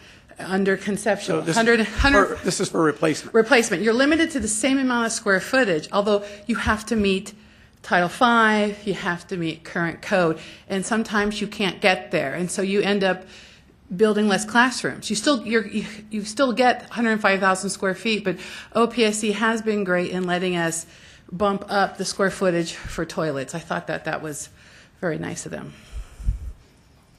And I think, and I don't think what we heard was that, I didn't hear a district say, OPSC told me one thing, and then 6 months later or a year later, they told me something different that was lower. That's not what I heard. What I heard was that there were districts that started a process making an estimate or assuming that they were going to be eligible for a certain amount, and then once DSA started looking at plans and verifying eligibility, it went down. Not that OPSC was telling them one thing and then telling them something different. So no, here's what I heard. So that's why I bring up. I heard it a little differently, but what I heard was that the districts went into DSA with their plans. DSA identified the minimum work required and approved their cost estimate. Then when they went to OPSC, OPSC said, no, minimum work required is really only this. Right. And I think that we're saying the same thing. Yeah, and we've identified kind of an area for potential improvement there, and OPSC and DSA are going to offline get together and compare their processes. Well, can we kick it around just for a second about what would be some potential solutions to that we might want to ask them to think about? And I know we've heard of several of them. What I heard one was to put a DSA reviewer in the OPSC review process. Now, I'm not saying this is a good idea, but I heard that somebody mentioned that. Another one would be, it strikes me. And I think not just any DSA reviewer necessarily, but ideally the one who was participated in the process originally. But I think we heard variations on having a DSA reviewer. Well, I think it was just simply a subject matter expert embedded in the process. Right, that's right. That's how I heard it. So the other one that I heard was that you just have one agency be responsible to review the minimum work, certify it, and review the costs. Or if you have DSA review and approve the minimum work, then OPSC can accept the work and check the units on a cost estimate or something like that. But isn't that similar to what we do with modernization checklists right now for fire and life safety, access compliance? Well, yes, that's the way the process is set up to work that way. I think we have similar concerns to those reviews the way that we do with the seismic reviews, that they haven't always been done consistently, minimum work only. There's actually a column on the ADA worksheet that talks about work being separated out that's beyond the minimum. We don't often see any work in that column. So that's also been, we're not really sure, I think. Probably needs to be taken a look at.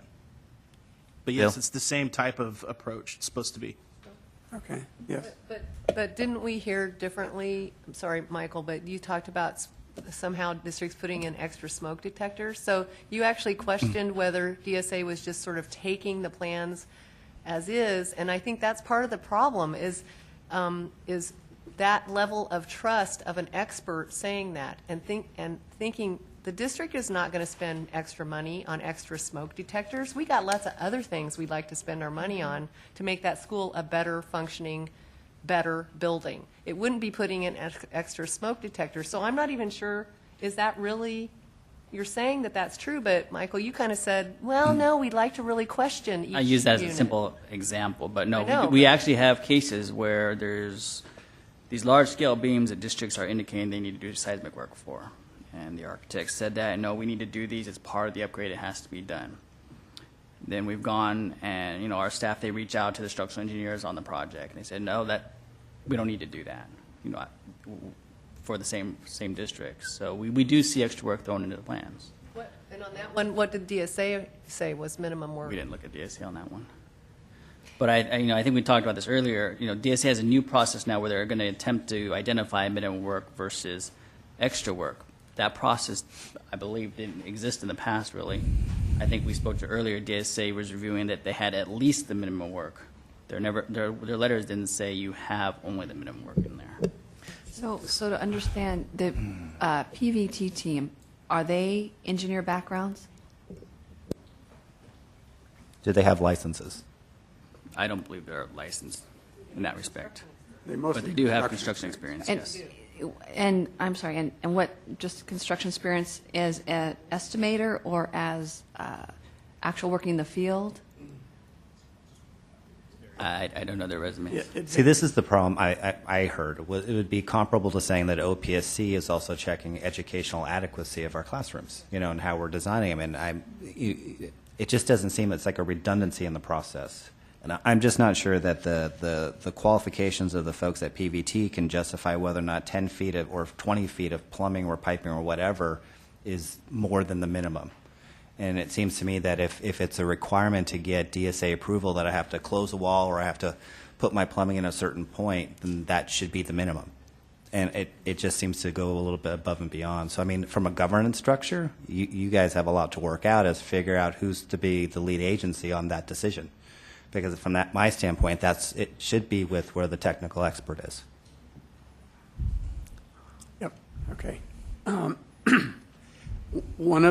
Can we explore another, I mean, I think this seems like, to me, this was the number one issue that came up. The minimum work required issue, the interagency coordination, having two agencies do it, the level of reviews, the questioning, et cetera. So I think, and I think it does contribute overall to some of the issues that we have. So leaving that aside for a minute, can we just tackle the issue of the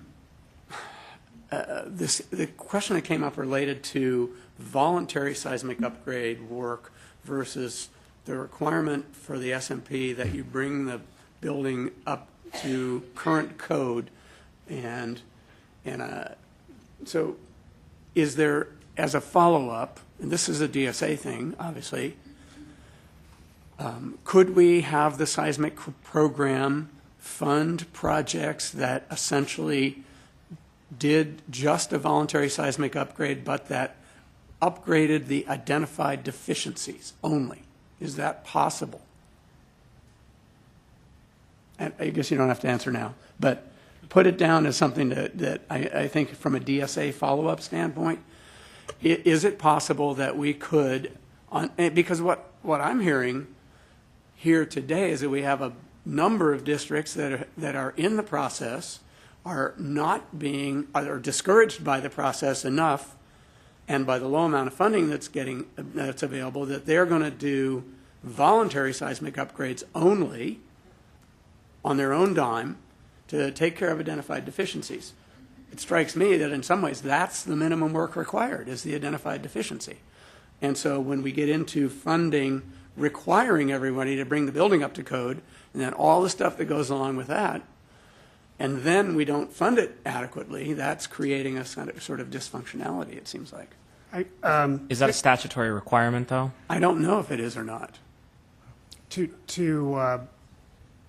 two asks the question, could we consider doing that? Sure, we could certainly consider that, but the actual answer to the question of what would be, could we accept voluntary levels of work versus code required work, that's more this board's recommendation. That would not be DSA to make that decision. And that was back from the beginning of this program. That decision was not a DSA decision. That decision was made where is the by requirement the board. embedded exactly? Is it in the California Building Code? Yes. Somebody here someone say yes? I say yes. Thanks, Margie. Code expert Margie Brown. Yeah. For seismic mitigation, it's what if we used another term for voluntary seismic upgrade? What if we said seismic upgrade to mitigate identified life safety deficiencies? In other words, if you put the word voluntary in there, it has a connotation that somehow it's not robust to me or something. I think it's part of the discussion. But I mean, we're clearly hearing that there are plenty of districts that are looking at doing a voluntary seismic upgrade, but that are going to focus it on their identified deficiencies. Is there a way that the program requirements could change? I don't know. So that's what we're asking DSA to follow up on a little bit. Any procedure can be rewritten, but again, the direction for the procedure was given by entities beyond DSA. So where can we get a follow up on where that requirement is embedded? Bill, yes. Could you maybe maybe it's just me that needs clarification. Does voluntary mean not the entire campus, not the entire scope of the seismic issue? No, or does it mean on on buildings not that aren't eligible? the entire building. So what I heard from the engineer, what I heard from the engineer was that, first of all, when you have an identified deficiency for the building, let's say the diaphragm connections between the roof and the wall have to be upgraded, like Oakland showed in their picture. The structural engineer, first of all, is required not just to analyze that, but the structural engineer has to analyze the entire structural system for the building and bring it up to current code, in addition to just fixing the identified life safety hazard. Did I get that right? No, I think that's fair. Amateur. With the way you said that. So the question is there an option under the program that we could fund the structural upgrade of identified deficiencies without requiring the building be brought up to current code? That's really the question. So if we could get some kind of idea about where the code upgrade requirement is embedded. Is it in the statute? Is it just a part of procedure, et cetera? Bill, in that example, the first way you described sounds like that's their professional and legal obligation to do, but if they do the second one, is that not fulfilling their professional and legal obligation? I mean, I'm not too sure what. No, I don't.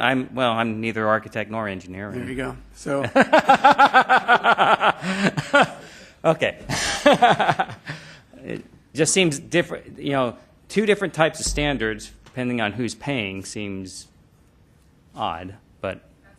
That's what it always is. Okay, well, it's odd then. It always is that way. Yeah, it's always been that way, yes.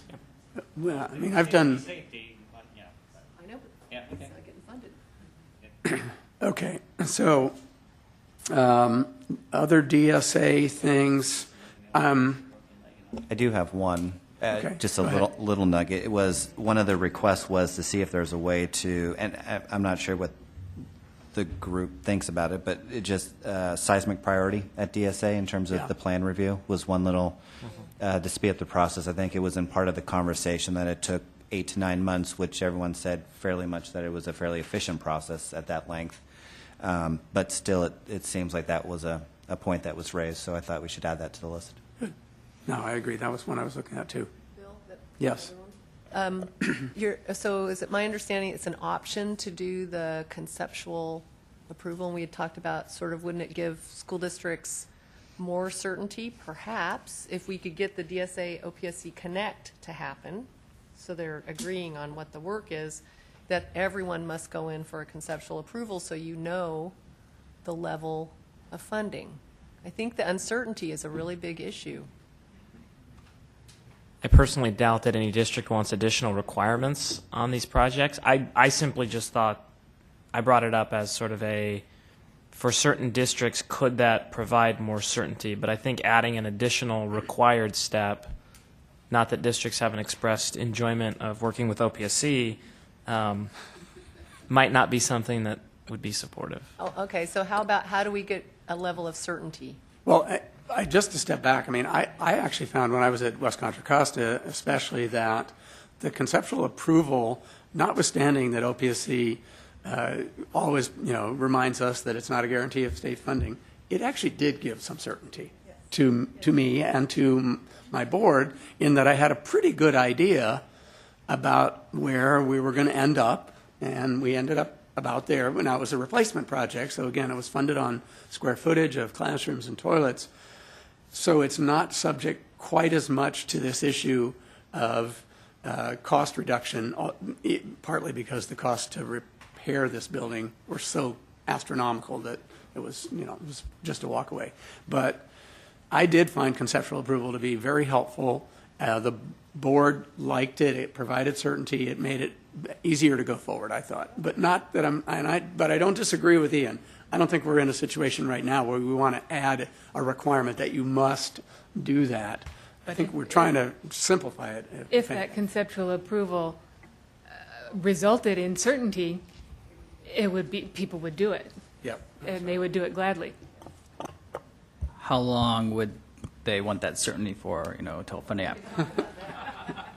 Well, right now we have. I'm just wondering, if we take that forward, that idea. Well, I think that's what does another the mini step. That's another step, though, right? I mean, I think just volunteering to get the conceptual approval could provide some internal warm, fuzzy feelings. But then I think the next step is what I feel like I'm hearing, which is that there might be interest of doing some sort of a reservation of authority at some step.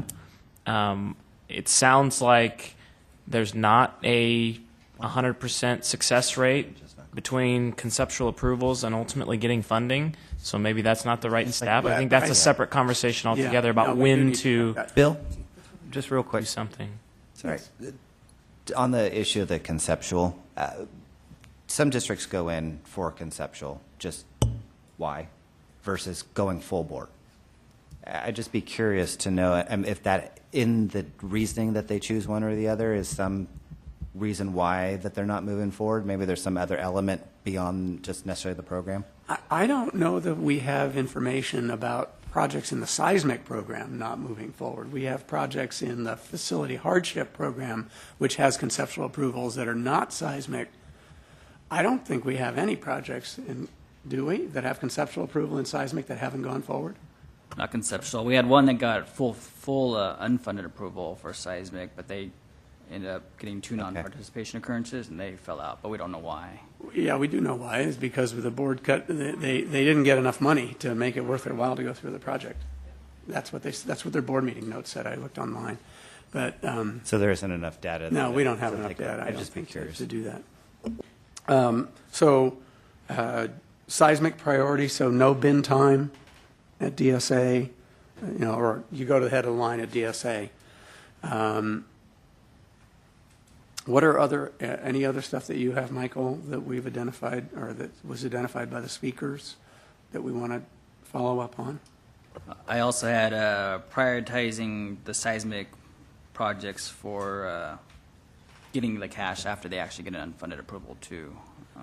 That was one of NAPA's concerns. Yeah, you're right, because the NAPA, Don Evans his concern was, yeah, we've been through this process for 2 years. They were scared off a little bit by the proposed sweep of funds, but still haven't been funded, and they're looking for some certainty that they're going to get money so they can keep the cash flow going.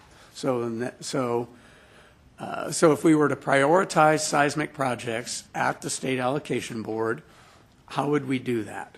Would we send them? We already do send facility hardship projects to the head of the line, right, for unfunded approvals.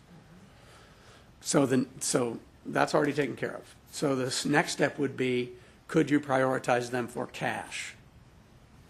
Well, they already get cash first, but right now they're like everybody else where they still have to do the priority funding process. So we have those 2 participation rounds per year. You know, the board could choose just to plug them in outside the priority funding process, but then now they get a full 18 months to hold onto that cash. And I don't know that, you know, how the board would take that. So wait, say the last part again. What do you? The existing ability to provide apportionments for the original 18-month time limit that everyone used to always have in the program up until these cash flow issues, that ability still exists. But right now, the board is only approving apportionments for people that participate in the priority funding process. Well, so they'd have to make a decision to not do that. So, or I mean, but you could structure it in a way that if you're trying to get the cash out to a district that had a seismic project, a life health safety project, you could waive participation in PIF, but still require them to have 90 days to be under contract. You wouldn't have to put a longer thing in. You could essentially just waive their participation, fund them from residual cash, and give them 90 days to be under contract. Yeah, I think we might have to check legal on that. It could be considered an underground reg if we make it a standard without making it into reg. But we could pursue that as a reg, yes. As a reg, I mean, we're talking about things to come back and talk with the board about. Yeah. But It's also, it'd be also due to, you know, we'd have to have cash available. So right. No, I agree. Totally. Right. Right. So just. But in general, we do have small amounts of money that come back to the program on a fairly regular basis. Yeah. We had $25.4 million that returned to the program last year in 2013. So that's chump change kind of, but it is an ongoing amount. Right. It'll fund some at the top, yeah. But it sounds like your concern was about timing. So if you waived PIF, allowed the seismic project to go and get funding, but didn't give them 18 months, still gave them 90 days to get under contract, right? Then you could ensure that you were still meeting some of the goals of PIF, but you were prioritizing the seismic projects. Okay. All right. What else we got, everybody? Was there a way on doing some type of pre-planning funding? I think we've got, so I think we do have that. We have grants for design or engineering, and then we also had as a corollary the excess costs to participate in engineering for the program that aren't covered by the state reimbursement formula right now. So Are you saying design funding outside of having a financial hardship approval?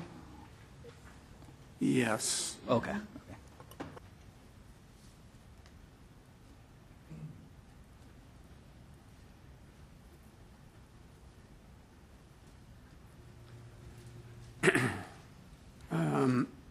Were there any other areas where there were DSA referenced items that we want to cover?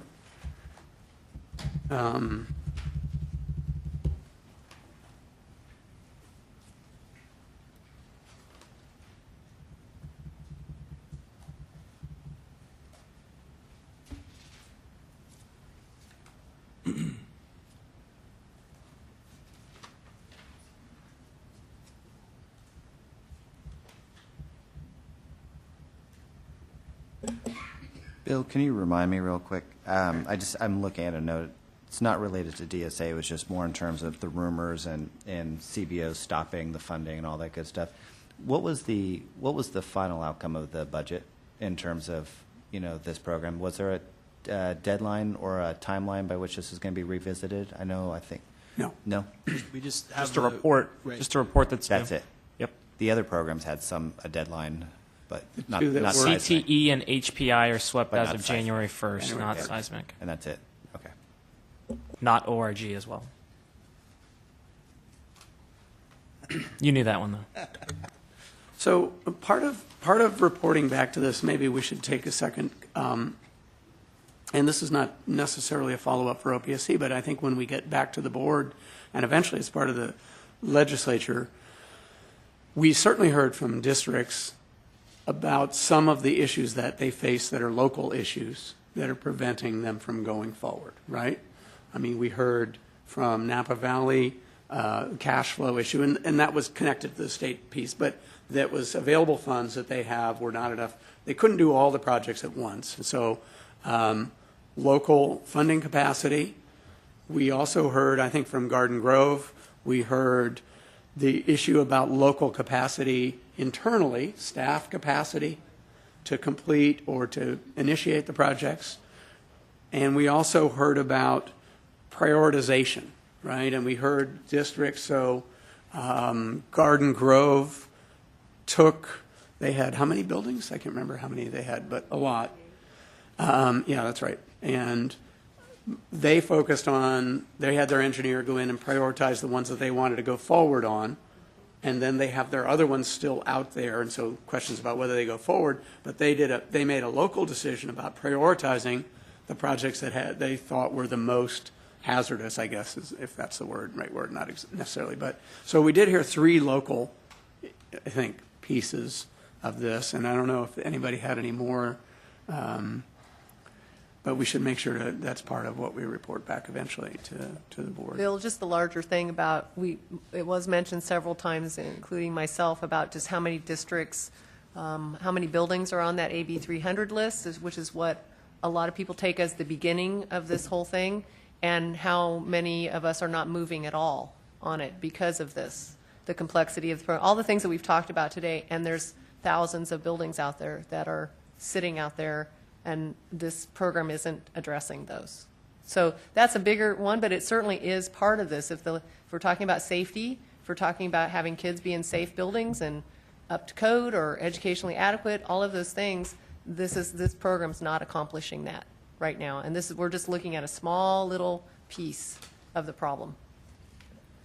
Is there some way that I heard a couple from some of the districts, the difference between the funding levels that they thought they were at for the scope of work between F2 and F3 and F4.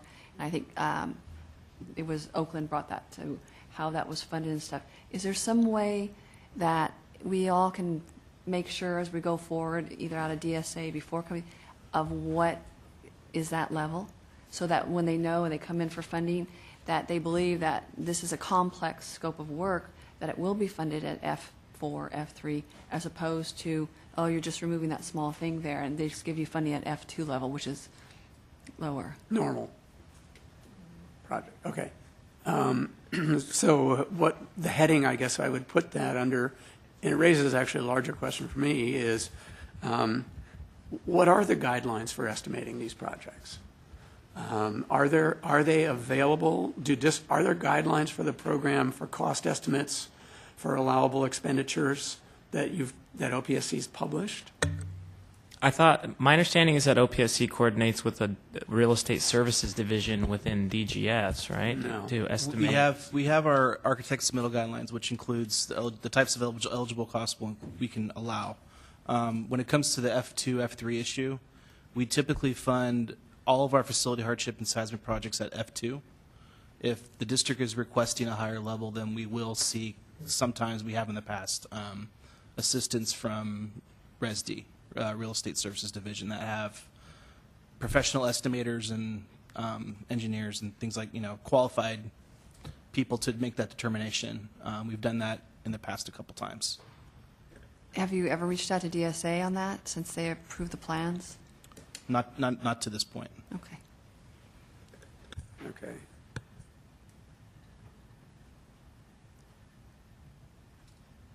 We cover everything for everybody? Is there any member of the audience that would like to give us anything that we've missed in terms of a follow-up area for DSA and OPSC? Hearing none. You guys have anything you want to say? Okay. Thanks, everybody, for coming, and it was excellent presentations by the districts, and thank you for your attention to this important topic. I have a question about what do we think next steps are in terms of if we need to meet again, or if you think that you're just going to sort of compile a list of things to present to the board, or I don't know, maybe. Well, maybe the committee can weigh in on whether we think another meeting is necessary, or. I mean, I for one would probably want to hear back some of the recommendations and if they're workable or how we can make them work between DSA and OPSC. That's one. I mean, all of the recommendations I think should come back here so we can hear what the solutions are, if there are any. And if they're not, we'd like to hear that too. Maybe we just need to brainstorm a little bit harder if there aren't solutions that could be generated. But I'd certainly like that one opportunity before a report is provided to the SAB, just so we can flush it out a little bit further. Good. Okay. I sort of think so too. I think it would be, I think it's important if we're going to initiate and have this process that we at least follow through and kind of come back and take one more look. And it's an important part of affirming the input that we get. Okay. Thank you, everyone. So along those same lines, though, Bill, will you be providing a report or minutes that OPSC and us at DSA would want to be assessing? So, would you be wanting us to come back to the committee to address those issues? What's the proposal?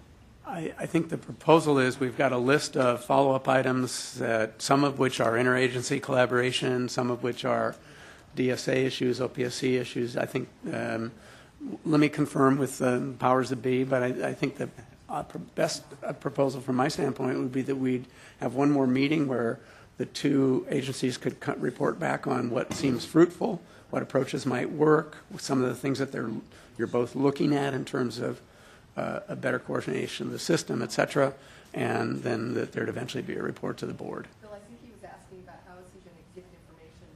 How did we hear the same thing? Did we all Okay. hear the same I'll send some stuff out, and I'm sure Michael will too. Are you sending a follow, not a transcription of the video, but are you sending out some notes from your? I will do that, yes.